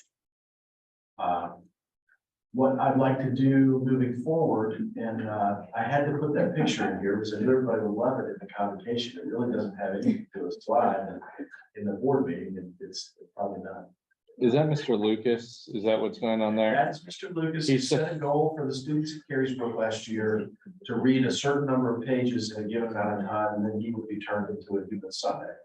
He looks sufficiently disfigured that it took me a minute to figure out that it was Scott. That's awesome. So continuing to explain the details of this plan in larger group settings and then scheduling block parties we call them block parties. They're smaller groups of teachers that meet during the planning time with me and other members of the leadership to get feedback on this. I've already started that. Doing the same thing with our community and parent groups, getting feedback, engaging everybody in this process. And ultimately, and I'd love for the school board, obviously, we've had conversations about this, but for the school board to be involved in any of those stakeholder meetings along the way, and perhaps at some point, maybe there'd be a specific retreat that we could dedicate to just the board interacting with us. But ultimately, we'd like you to approve a plan that becomes a dynamic document. And what I really want to avoid is the process that happens all too often in school divisions. I'm not suggesting it has here, but it just does sometimes, where these plans, we have to have a strategic plan. And so to comply, we put one together and there's pictures in it and it looks good, but it goes on a shelf and nobody ever refers to it for 6 years. And I'd really like to have something that we continue to come back and report with metrics. I forgot to tell you, for each one of those areas, objectives, we'd like to have a dashboard, a leading and a lagging indicator, meaning one predictive and one outcome measuring indicator that shows us how well we're doing with those things. And to be able to make that a part, maybe of even the monthly superintendent's report, that the report will be aligned. Right now, there are buckets of, there's instruction, community, parent outreach, finance. Maybe we can make those items tied specifically to the strategic plan and objective. So I've said a lot. I'd love to have your feedback now or anytime if you have it. But just want to make sure that you continue to move. So I'll start. I got to see this before convocation, Charles did as well. And so I've had some time to like tinker and think about it. So one is, I think that it is a fabulously bold and in some way intimidating enterprise to move forward and try to build a strategic plan that defines our missions and values, given the like diverse community and diverse employees that we have. I think that this is a good first cut at it. One of the things that I haven't seen yet is like how many, you talked about ghosts, right? So we have goals, objectives, strategies, and tactics, and we've got 3 goals. And within the 3 goals, we either have 3 or 4 objectives. I haven't seen yet the strategies and the tactics. I assume that they're developed. We just haven't, we're not there yet in terms of socialization. Yeah, I haven't, it's just so much information to pack into at a time, so I haven't gone to there. But yeah, we've got the draft. Oh, okay. All that. So one would be to, when you're sufficiently comfortable to, one, share the larger draft after you've had sufficient time to do kind of early reads and readouts, right? We're getting the like teaser. This is like, we're getting the high level version in 8 slides, but if you've got, let's for a moment say 3 goals within that 3 objectives, even though we know it's 4 for a couple of them. And let's assume for a minute we have 3 strategies and 3 tactics within each strategy. That's 81 items, right? That all kind of like feed up together in a lot of ways. And so, so it's a substantial amount to sort of socialize and to bring people on board with. And so I'm a little curious about a couple of things. One is, whenever you're ready, and this is the yes and. I probably under articulated how important this is and how valuable it is. Now thankful I am that we're working on it. The and is whenever you're prepared to share kind of full text as a working draft, that's great. 2, could we ensure that the board members here are provided like calendar links or invites to the conversations as they go? Sure. And then the like push, which is like premature, is like, as we think about socialization, some of the ways that like in my own research and in other settings where we have strategic plans, we sort of pick weeks or months to focus on particular things to be deliberate about and to like be conscious of. With 81, we can't even do 1 a week, right? Because it's more than, and I'm not saying you have 81 items, I'm saying that theoretically, because I haven't seen the bottom of the tree. I don't know how many tactics feed into each strategy, et cetera. But we should find the right level of analysis, right? I don't know if it's the G, the O, the S, or the T as our like focal point of socialization. And to make sure that if we're, and maybe it's strategies and the like subtext is like, here's some ways you can do it with this, with tactics, right? To find ways to sort of bring those in and then make it a routinized thing that, you know, on this week or this month, we're going to focus on this particular element, which makes it a little more bite-sized or tangible for people to engage with. So I know that you've done a substantial amount of work. There is a large amount of work product, and I'm just sort of thinking about how do we not only socialize it, but make it useful so that we have little nudges for each and every one in the division to adopt these things. Yeah, absolutely. I can give you just, you know, just give you an example. Please. So this one, our goal area is culture. First objective is support the physical and mental safety and wellness of students and staff. The first strategy there is cultivate a student-centered culture, ensure all students feel that the adults in the school district care about and support them. There are 6 tactics under that strategy. Mhm. Looking at, No, it's, I mean, it's a lot of tactics, but that's great. there are 5 strategies. Mhm. Each one of them has many tactics. And that's just for that first objective. So there's quite a bit here. Yeah, I think this is really good timing with the with the broader conversations that we've been having, because I think that adopting a strategic policy that talks about inclusiveness and culture, and then either adopting or not adopting policies or procedures that may not be as inclusive as we want to hold ourselves to be, provide some real cognitive dissonance. And so I think if we're going to adopt something like this, it's only meaningful if we hold ourselves to the standards. If we're going to do this and it looks good on paper, and that's great, but then when we as a board sit down at this table, we're not looking at that headline and holding ourselves accountable to it, then like, to what end do you want board adoption in the first place? Doesn't mean that it's not useful for the rest of the staff, but you know, as we look ourselves in the mirror, I would hope that if we're going to sit here and adopt and say that we endorse these goals, these objectives, these strategies, and these tactics, that should influence the way that we ultimately perceive, discuss, and adopt policy. Yes, I think that's well said. My purpose for the timeline and my answer to your question earlier about why I want to make sure we get this done tonight is because not done. Yeah, started. Continue is, I'd love for us to have a final plan adopted in time to influence the budget process. Because that's another place where it really should show up, is the decisions that you make regarding budget. Yeah, if this is our roadmap, then all things should go through and in alignment with. So, any other feedback? Certainly, any more opportunities. I love the mission and vision, something very short and simple. I mean, Yeah, I like the core values. I think it's important for the board to participate in it, to everybody be on the same vision, mission.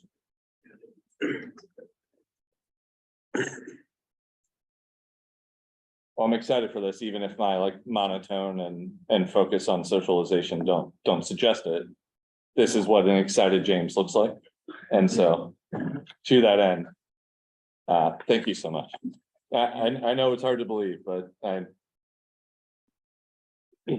furious and delighted James look much the same and sound much the same.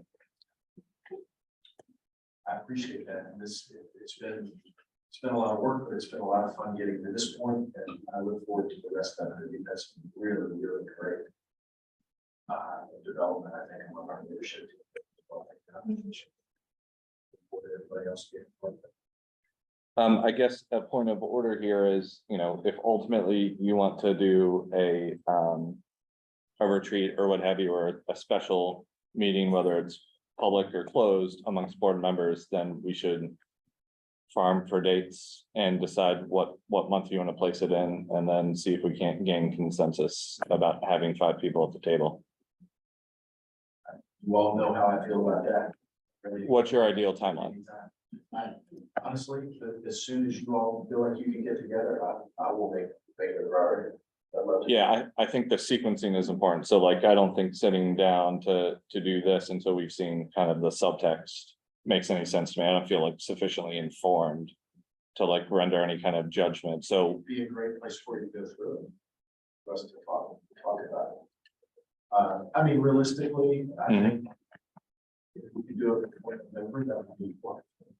But anytime before December would give you an opportunity to really be just amongst yourselves before you. all right, let's take an AI to figure out calendars and go from there. Board members, anything you want to offer further before we move on to the Miss Gillum show?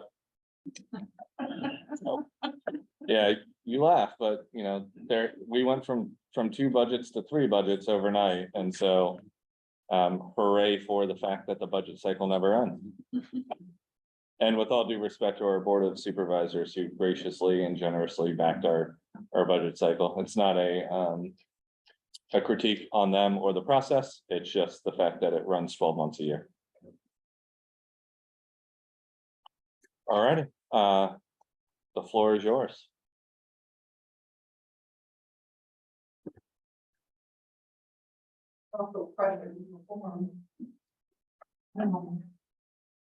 So when we start off with fiscal year 23, we've almost finished closing things out. We still have a few encumbrances. We began another batch of checks today. So I anticipate within the next month that encumbrance fund will have gone down either with moving some items that we did not receive and also paying out some things that have since been processed. I think at this point, we've gotten all the utility bills and fuel bills, and so those are currently operating in fiscal year 24. Real quick, I want to just remind you that operations number is where it is because there's $2 million of carryover there between the school construction grant and the HVAC grant, where those projects weren't completed, and so that money will then be carried over to next year. And Mr. Dahl and I have already talked about that, and we'll work with the auditors on how to go about reporting that in our lines for the coming year. We're still working on federal grant reimbursements. We had quite a few of those to go in the last week. Sometimes it's challenging because they're not always processed at the Department of Education as quickly as we're submitting them. So there's a lot of back and forth with those, but over the next couple of weeks, those should resolve themselves. And we should have one more month of sales tax that's not included here that will probably run around $500,000. Do you have any questions about 23?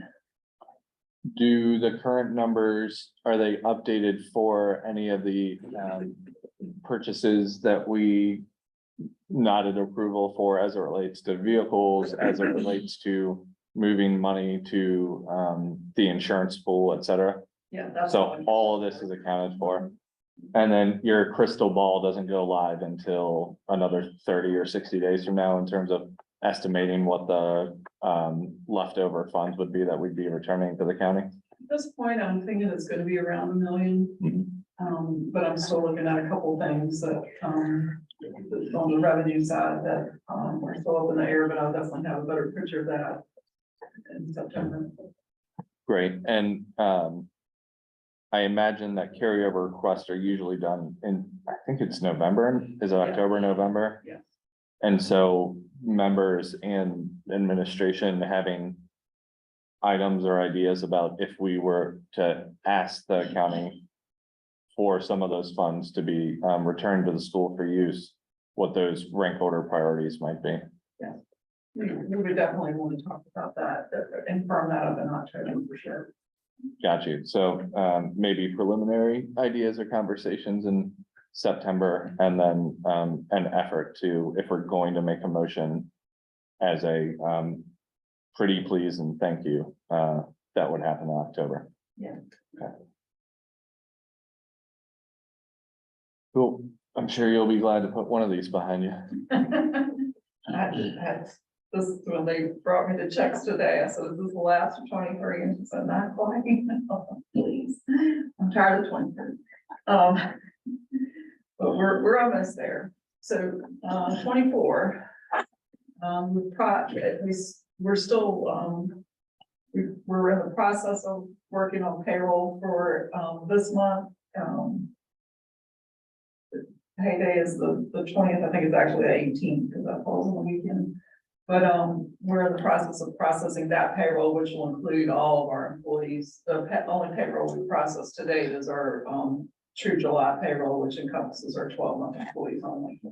I want to point out, because I had to do a little bit of a double take in terms of the expenditures out of technology already. It's really because all of our licenses for things come due in July. So immediately we're processing all of the licenses. So anything related to Power School or any of the other products that we use, those all come due at the same time.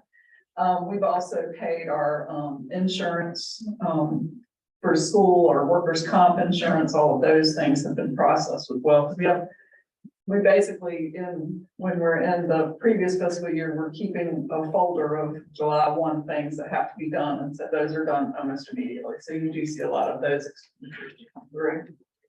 And we've started receiving state revenue, but federal revenue will be delayed. We don't actually receive all of our federal funds until October. There will be some supplemental appropriations, some of the revenue related to federal funds that's different than what was budgeted.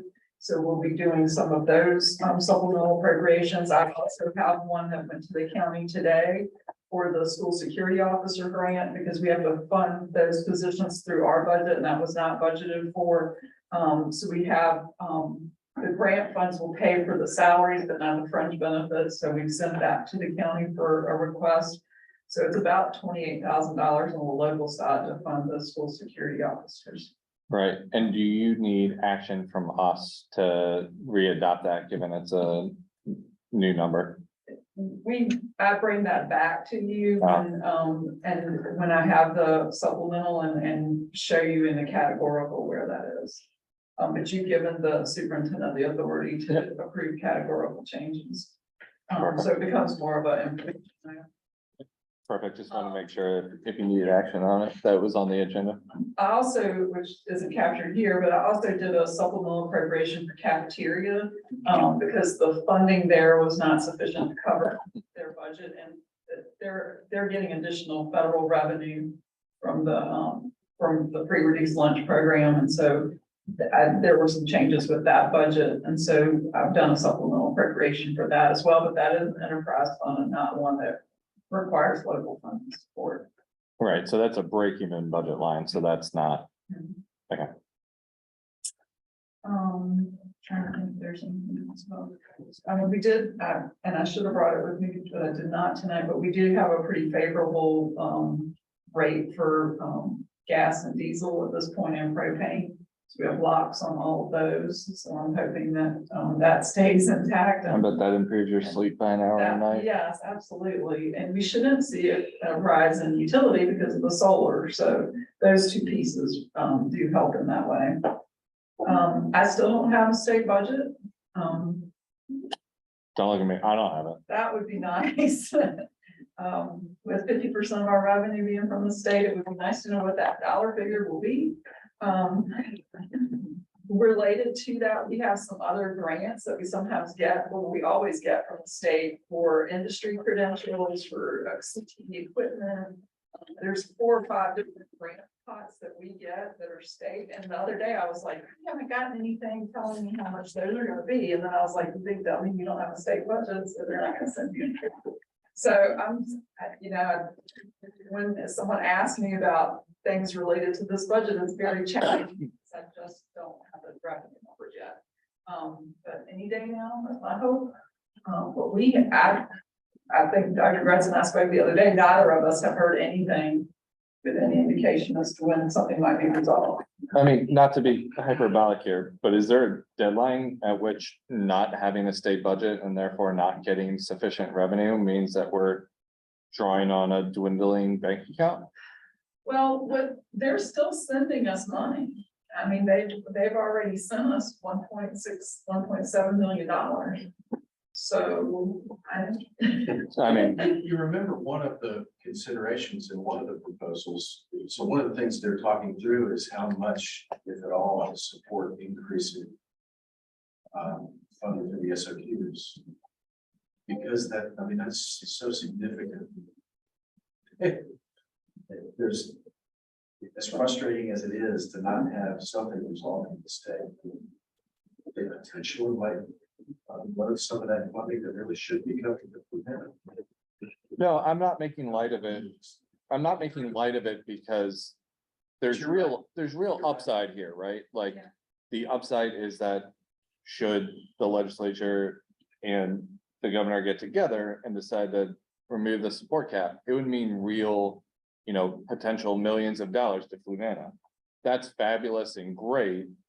We want that, but also the public deserves predictability as to how much the state is ultimately going to fund the public school system. So maybe it's just, maybe it's too much for me to ask as an individual or us as a community, but like, this is another yes and where we should have a baseline budget and know that revenue is coming and that it's predictable and guaranteed while they sort out what they want to do with record windfalls from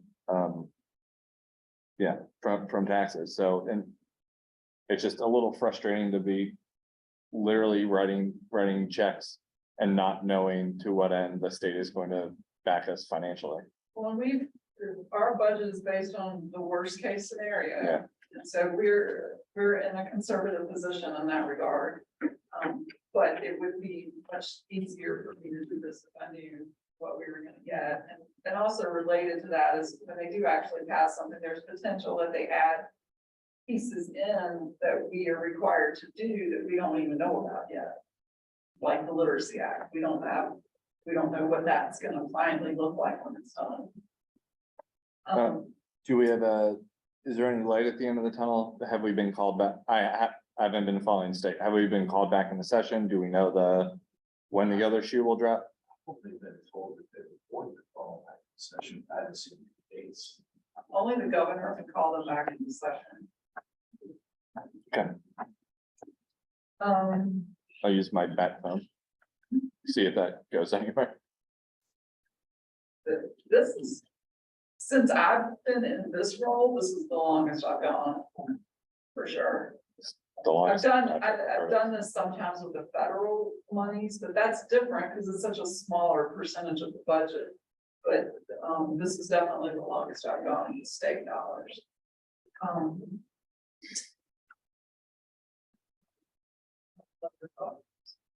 Sorry, I'm sure I took a detour, but an important one in some ways.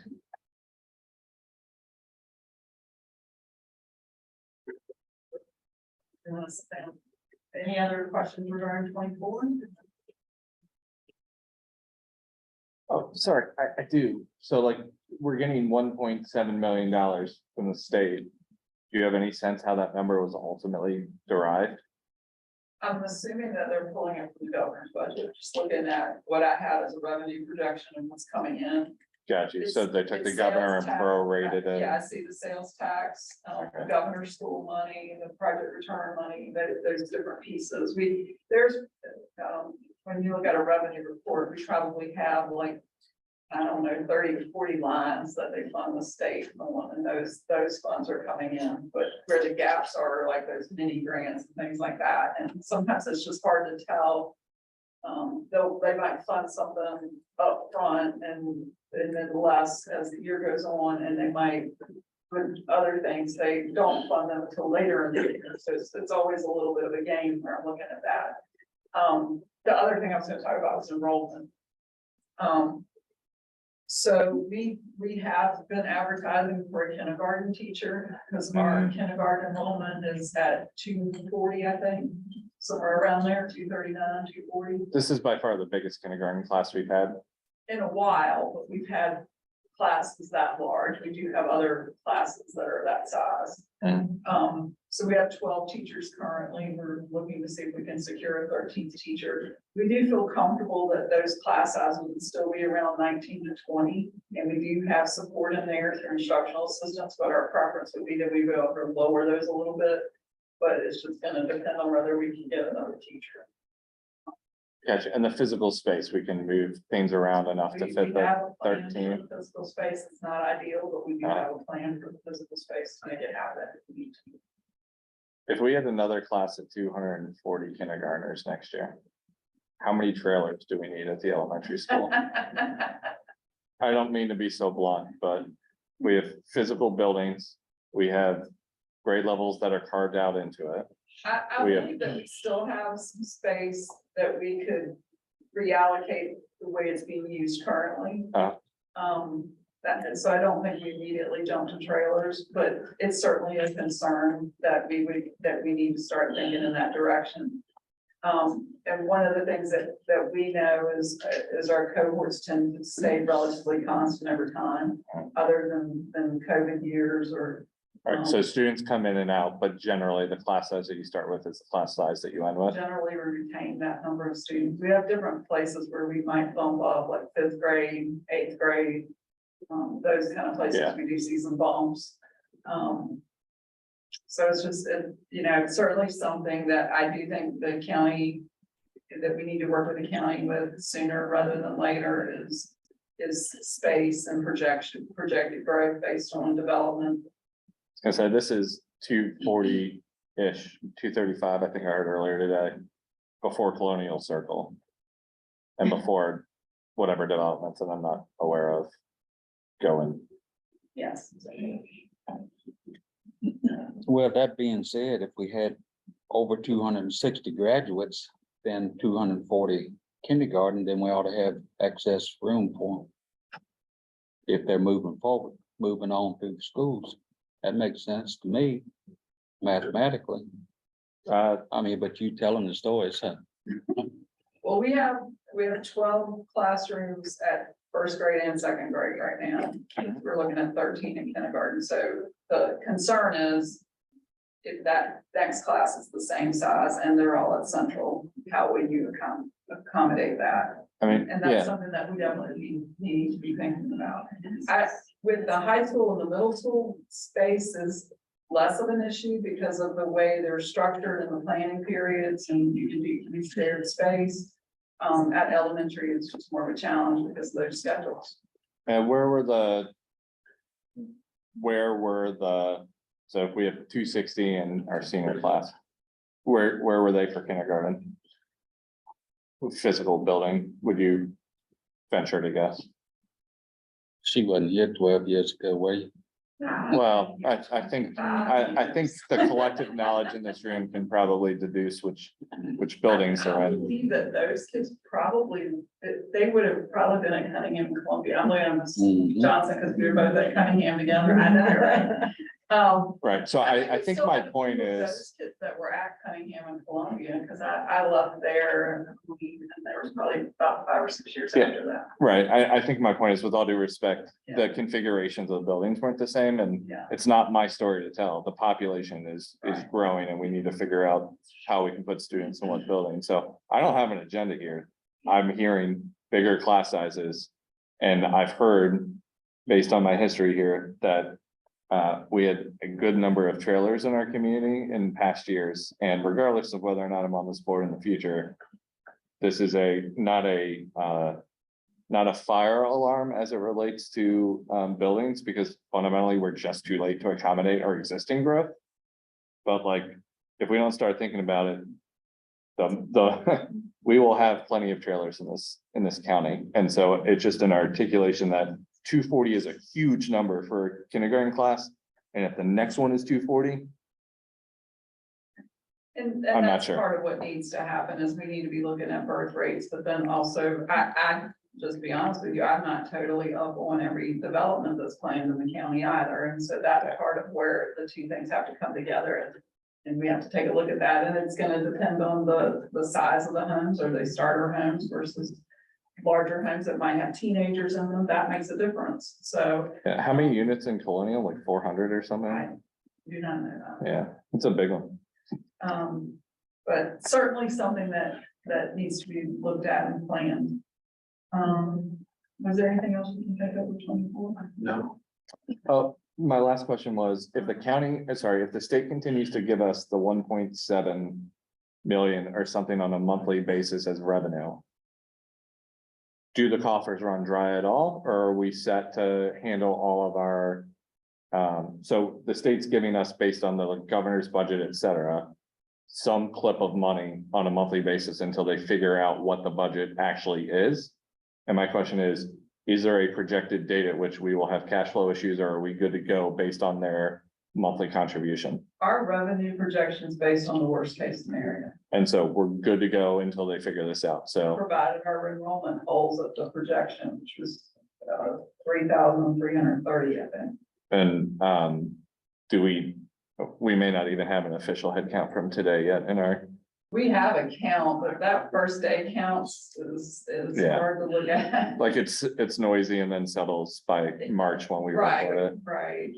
I'll feel better about, we call it a 10-day count, usually day 10, that we feel good about. That's probably where we're gonna land. Do you know what was the count today, Ms. Gillum? Do you know? Yeah, I got one, but it has mistakes in it. That's Yeah. why- that's what I I got guess you. next month we'll have, Is it one with the mistakes? Yeah, You do. I mean, 6,000.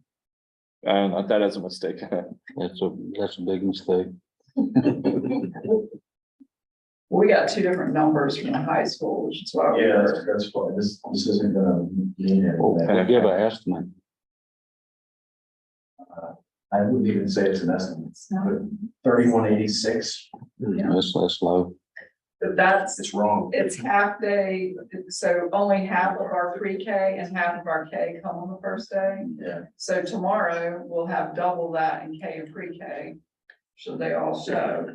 So theoretically, at least another 120. Yes. And until Friday, we really won't have all the students. Yeah. Because of that. So Friday will be the first day. Yeah, Friday will be our first full That's count. when we'll- So by the time we get here back to the table next month, we'll have a pretty good idea of where we're at in terms of ADM, but what I'm hearing in terms of what even the loose count we got today and the fact that we have half the kindergarten out doesn't make me anxious or nervous at all as it relates to hitting our ADM. No, I think. we'll do that.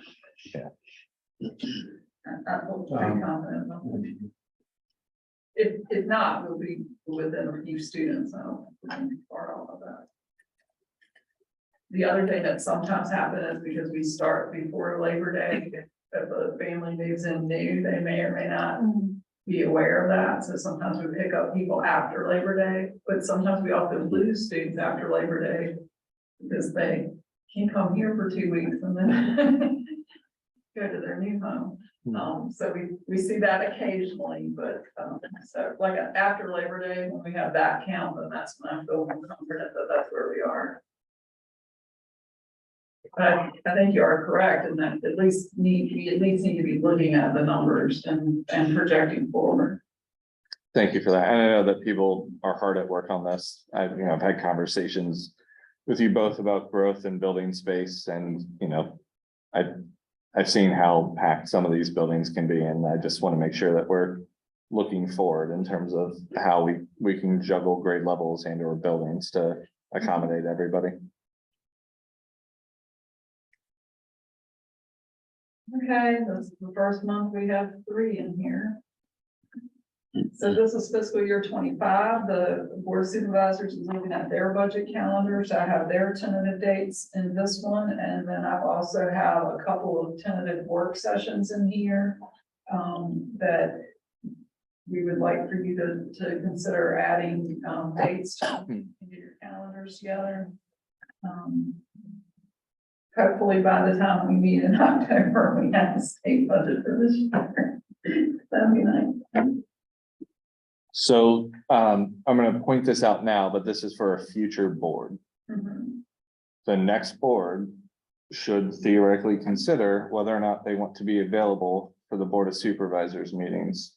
We're currently booked on Wednesdays, and during budget season, it happens almost every Wednesday that there is a meeting either here or at the supervisors, and far too frequently both. Mhm. That's why we had to rejuggle our schedule this year. And so to the extent that we don't want to rejuggle it on the fly, and to the extent that board members are interested in attending and advocating for the budget that they ultimately will pass and ask for, we can't be double booked. And so, obviously I'm hopeful and optimistic on the we part. And so to that end, whomever sits here in January should be adopting a schedule that accommodates those considerations. Sure. I will say we will need to start in October so that we know what kinds of things course. that we're pulling together. And then what I typically do is if we have new members of the board, make myself available to answer questions and go over budget pieces with them. So that when they do come on board in January, that they kind of have those, that background knowledge. Because you guys know that once we hit January, things move very quickly. And we should have information from the governor's office in December about what, at least he's recommending, give us some indication in terms of salaries and that piece of it. Or we could have a budget calendar like this year where it's all in the wind. So, and I'll note that like one of the things about this last budget cycle, including the like remarkable generosity that we got from the county, is the fact that we had community involvement and that frequently at least 3 board members were at those meetings to advocate for the for our budget. And I'm no wizard, witch, or what have you, but I'm pretty confident had our community not turned out to support it. And had our board members not come to advocate, we would not be in the position where we are. Like, as much as the county has competing priorities, if our board members are not there, we're not going to get the funding that we asked for, just because there are so many competing priorities. And so we'd be remiss not to have our butts in those seats and not to be there and make ourselves available to the Board of Supervisors. So optimistic on all the above. So when we come back in September, you guys can settle on a seminar date in October, that would be great. Thank you, Mr. Thank you. Thank you so much. Hopefully we'll knock one of those off your list pretty soon.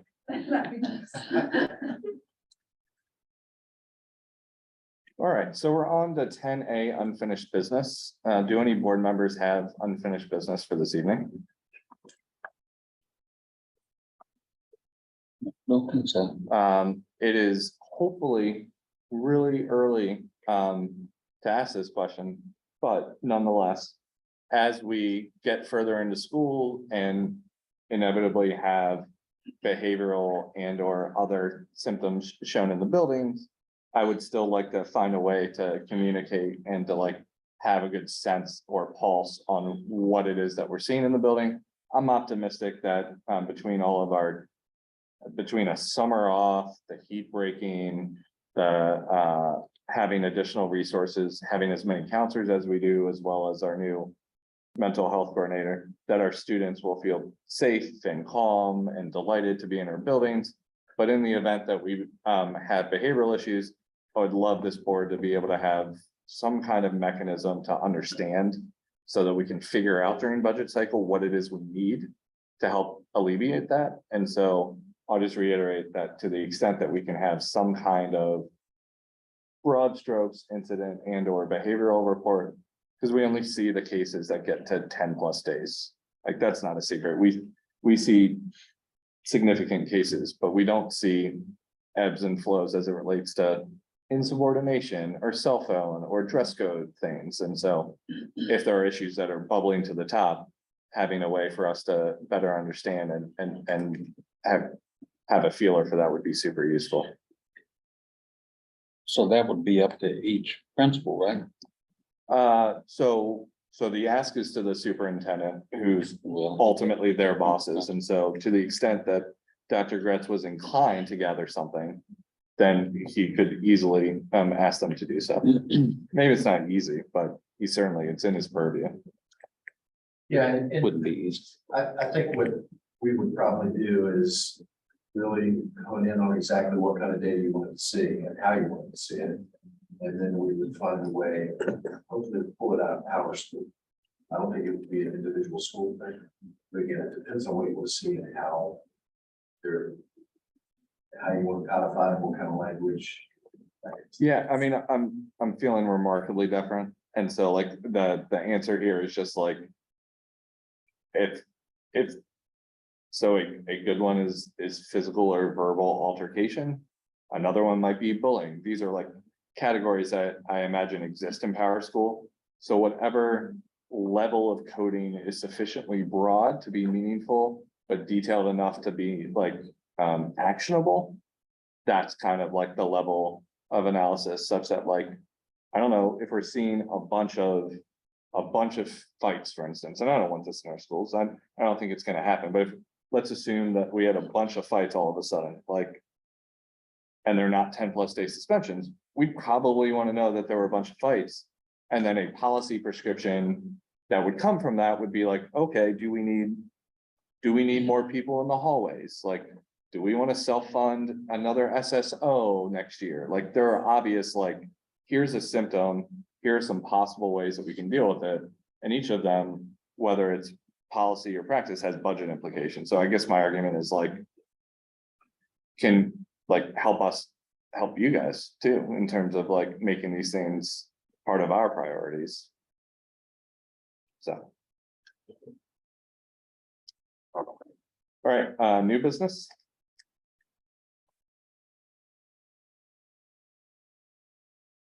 Then on to action items. So we have approval of the 2024 CIP update. I don't have a calendar for for all of the. I don't personally think I have a document that has all the dates of future CIP committee meetings or planning commission meetings where they'll be addressing these particular issues, but to the extent that we can have a guide, much like our budget schedule, so that if board members are inclined to come out and advocate, there's a lot of stuff on here that are critically important, including the bathrooms that we went through this morning together. Dr. Stribling was kind enough to pull me through a couple of them and to show me those. So if we wanted to advocate as board members to make sure that these things get higher up on the priority list for the CIP, then having a roadmap or calendar could be useful. I guess for tonight, we just need an action item in order to approve the plan as presented. If anybody is so inclined. Well, this is, a good start. It's pretty much like it used to be at Christmas time. We get a book in the mail, but they don't even send catalogs anymore. This is a wish list, not necessarily that everything will be funded, but that's where we have to start at. But I'll make a motion, we approve the capital improvement plan as presented. Excellent. Do we have a second? I'll second. Any discussion? Actually, I know Dr. Stribling's not here. Do we generally provide a rank order and or does Dr. Stribling provide a rank order of priority? And do you need any of that from us? I honestly will have to defer to him. Okay. It's a committee-based process. Mr. Rittenhouse might be able to answer in terms of his involvement there. I don't even, know the schedule of our committee meetings, because Don usually just sends it to me. But typically, it'd be ones that are necessary, like the bathroom remodel, is more necessary than maybe the track resurfacing and stuff like that. That's all I would know on that. The school generator thing, well, that's to be determined, which doesn't really affect you unless we lose power, like we have here before. For what it's worth, what I'm accustomed to, and I'm not saying that because that's what we have to have. I'm just explaining my experience with this is that there would be a community-based process once it leaves the school board. And all the different agencies that submit one of these would go through a process and that they would rank order those. Typically, there would be representatives of the schools, either from the facilities committee or the CIP committee or the superintendent that would come to that and make a case, if you will, or answer questions about those. And then that would present to the county a prioritized list. I don't know yet. I'm not suggesting there isn't one. I just don't know yet what that looks like in Florida. I don't know what that process is of the county deciding based on what the school board approves or the sheriff or whatever, what process they use to call down the list of funded projects. I don't know what that is. I've been less involved in the past, mostly because Mr. Rittenhouse is our CIP committee chair, or committee representative, and so. But I'll talk to Mr. Hall. I've never asked. So. Yeah, for sure, and I'm sure if Dr. Stribling were here, he'd have an answer, and that's totally fine too. But I'm excited to add yet another thing to my calendar so that I can advocate accordingly. Any other discussion? All those in favor of approving the capital improvement plan 25 to 29, please say aye. Aye. Is Mr. Pullen still on? Not in the moment, okay. 4-0, one absent. We have a CIP update for 2024. We're now on to approval of policy BDD, that's Bravo Delta hyphen Romeo Lima, which is the electronic participation in board meetings from remote locations.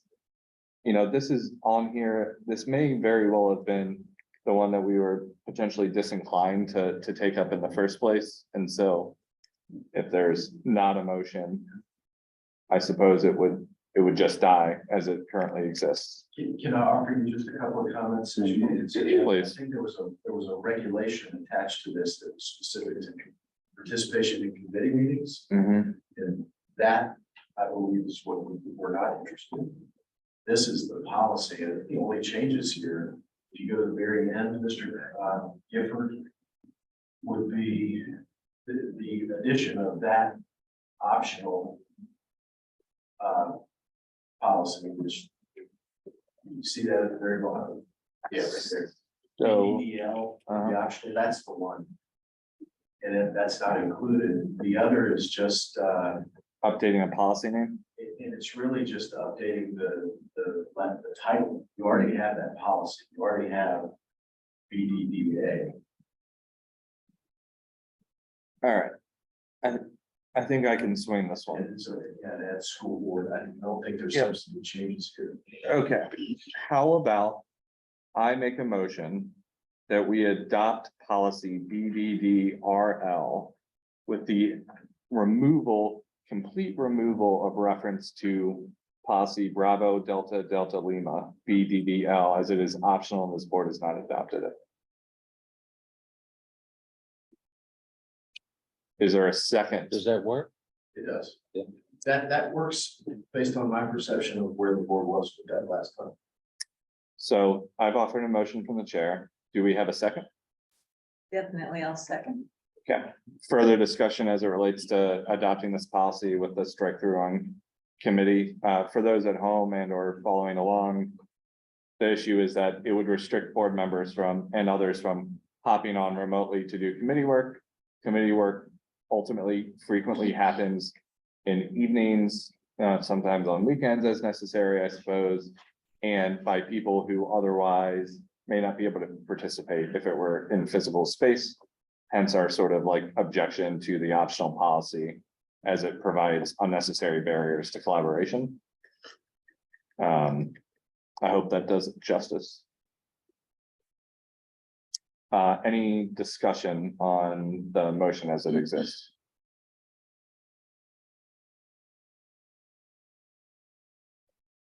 All right, all those in favor of the adoption as amended, please say aye. Aye. That's 4-0 with one absent. The policy BDDL hyphen RL is adopted.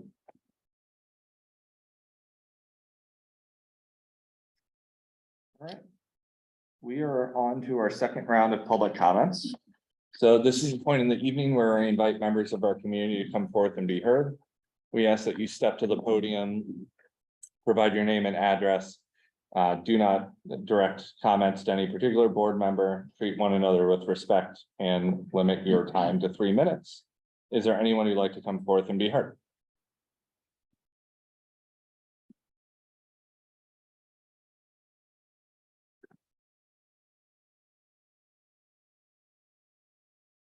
Good evening, I'm Gary Davis. I live at 147 Justin Drive, Palmyra, Virginia, and I'm in the 14th district.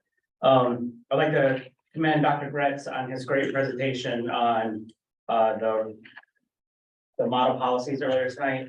And what I got from it is like your best interest is for the student's safety, mentally and physically. And I want to thank you for that. And I'm sorry for directing it to him, but I just I felt like he deserved to be commended on that. The school board members brought up earlier about the carryover items that you could be discussing with board of supervisors later this year, and talk about the priority list that you brought it in another conversation. Just want to remind, like, Central's bathroom renovation is a huge one that I think should be prioritized. And then Mr. Rittenhouse brought up the generators as well. I know several staff members have talked to me about the generators at the other schools for the freezers and coolers, and it's a food waste and food safety issue. One last thing is there was a recent supply drive that had ended, And if there's any parents that need any school supplies, please reach out to me. We'll get you some school supplies for your students. It's also continuing in in Charlottesville locations at Picasso Swig and the Applebee's and Pantops. So if you want to continue to donate supplies, that's running till this Sunday. And those supplies will get to our students. And several parents have reached out and continue to reach out, and we'll help you get our glucose supplied. Thank you. Thank you. Would anyone else like to come forth and be heard?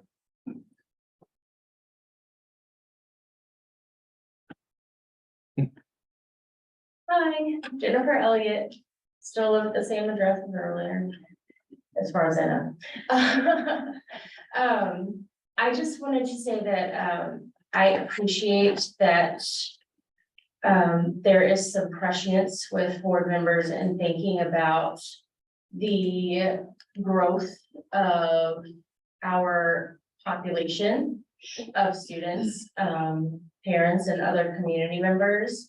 I think it is also important to anticipate an increase in diversity and prepare and support our teachers as they welcome those students. And it is wonderful to hear that Fluvanna County has been fully accredited for so long. But I do encourage everyone, especially since I have 2 children in the division, to never rest on your laurels and to always look for areas of improvement and support. I am very happy to see the strategic plan.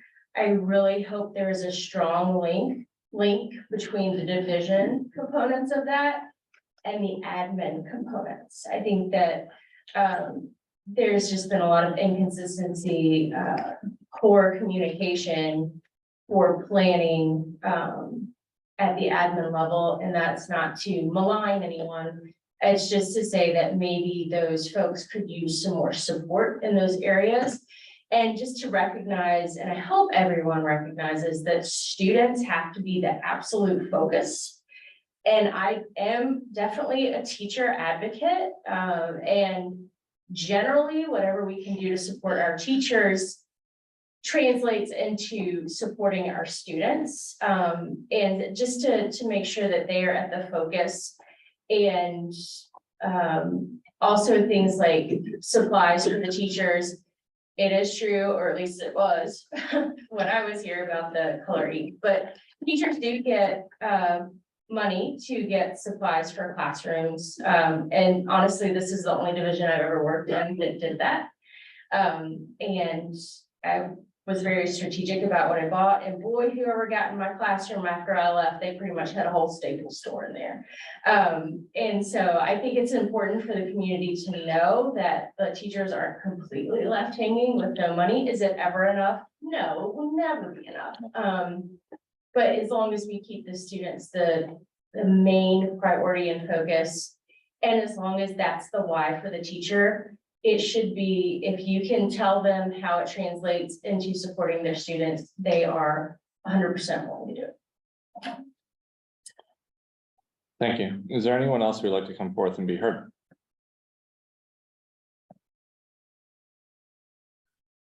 Hearing none, I'm going to go ahead and close the second round of public comments. We are now on the school board member comments. Are there any school board members who would like to address the public?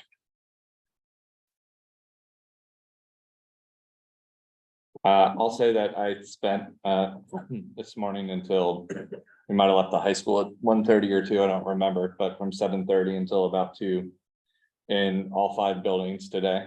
I was really inspired by the energy and excitement, both from the students, and then how just honestly welcoming and warm the classrooms felt. It's tricky being in on first days, because you don't want to get in the way, you don't want to distract, you don't want to keep teachers and students from having the authentic experience that they deserve. But you also want them to know that the administration and the board cares about what they're doing, believes in their mission, and are there to support them. And so threading that needle is both delicate and necessary. I'll note that it was remarkable to see, what Dr. Matheson and team have going over at Abrams. It's a place I'm fascinated by and want to spend a lot more time in. It's my understanding that we have record numbers in that building as well, whereas we would traditionally start with something like 8 students in Abrams. I believe that we're somewhere in the 25 range, which is substantial growth. And a lot of which comes from SPED. And so that's, you know, as I think about putting students first, you know, I think a lot about the diversity of students that we have and the services that they ultimately need and deserve and the ways that we can support them. So I suspect that you will hear considerably more from me as both prep evolves and as I think more about ways that we can better support the students and the like rather bifurcated role that Abrams plays. The other schools obviously were remarkably lovely, and I'm excited to get back in them. But I will be honest with you that I like to make sure that I attend all the early events with new teacher orientation and convocation and first days and open houses on years that am not double booked, but that I like to take a bit of a respite in between that and about week 2 or 3 so that everybody has time to take a breath, settle in, and get back to business before sport codes come knocking on doors. So to that end, probably not as much of an update in September, but fabulously excited to have our students back and for all of those millions of moments where teachers get to intentionally or not in that very moment change students' lives. And so it was really remarkably inspiring. And so I'm thankful for how welcoming every building was and all the teachers I spoke to today. Andre, did you want to pitch or talk about what's going on Friday? Yeah, Friday, I guess not the last, the drive at Walmart. Friday and Saturday, to build a bus. If anybody has some spare time, look forward to some volunteers out there. And also just like to thank the community in a whole for all the supply drives I see. And really awesome that hopefully no student or teacher will be without supplies this year. Or that. Oh, I did fail to mention the Rotary organization. I've shared this elsewhere on other platforms, but the Rotary Club, of which I'm an semi-active member, I'll be honest that I don't have as much time as I used to. I have too many hats. That's why I'm so bald. But on last Thursday, the Rotary Club in their foundation got together and helped purchase shoes for students who qualify for free and reduced lunch. Happens at Walmart every year. A lot of families come in and get fitted and we purchase those shoes. And all the elementary schools are involved and counselors are there, and those who don't ultimately attend, the shoes are purchased anyway and shipped back as it relates to sizing and color preferences and all that. And so it makes me proud to be a Fluvannan. It makes me proud to be a Rotarian. It makes me proud to call Cliff and others friends. And it's something that I'm passionate about and that I believe in. I'm excited for the next drive, which is actually Operation Warm, where a lot of people don't know this, but we also purchase coats for students before winter so that ultimately none of our students show up to schools underdressed. I love these programs and I'm inspired by them, but I also frequently take a beat and think about what happens as students grow, shoes run out or wear out. And by spring, students are less well equipped with footwear. And so it's something I'll be thinking a little bit about how do we find a little more wraparound above and beyond just those 2 programs, whether it comes from Rotary or other organizations. I am continually shocked by just how much need there is in our county, and I'm thankful to those who try to fill it between drives for school supplies or shoe and coat programs, et cetera. It makes me proud to live here and proud to participate in these sorts of things. So overwhelmed this evening, apparently. Anything else? If not, there are informational items in your packet, and I will entertain a motion to adjourn. I'll make a motion, we adjourn. Second. All in favor, please say aye. Aye. We are done. Thank you so much.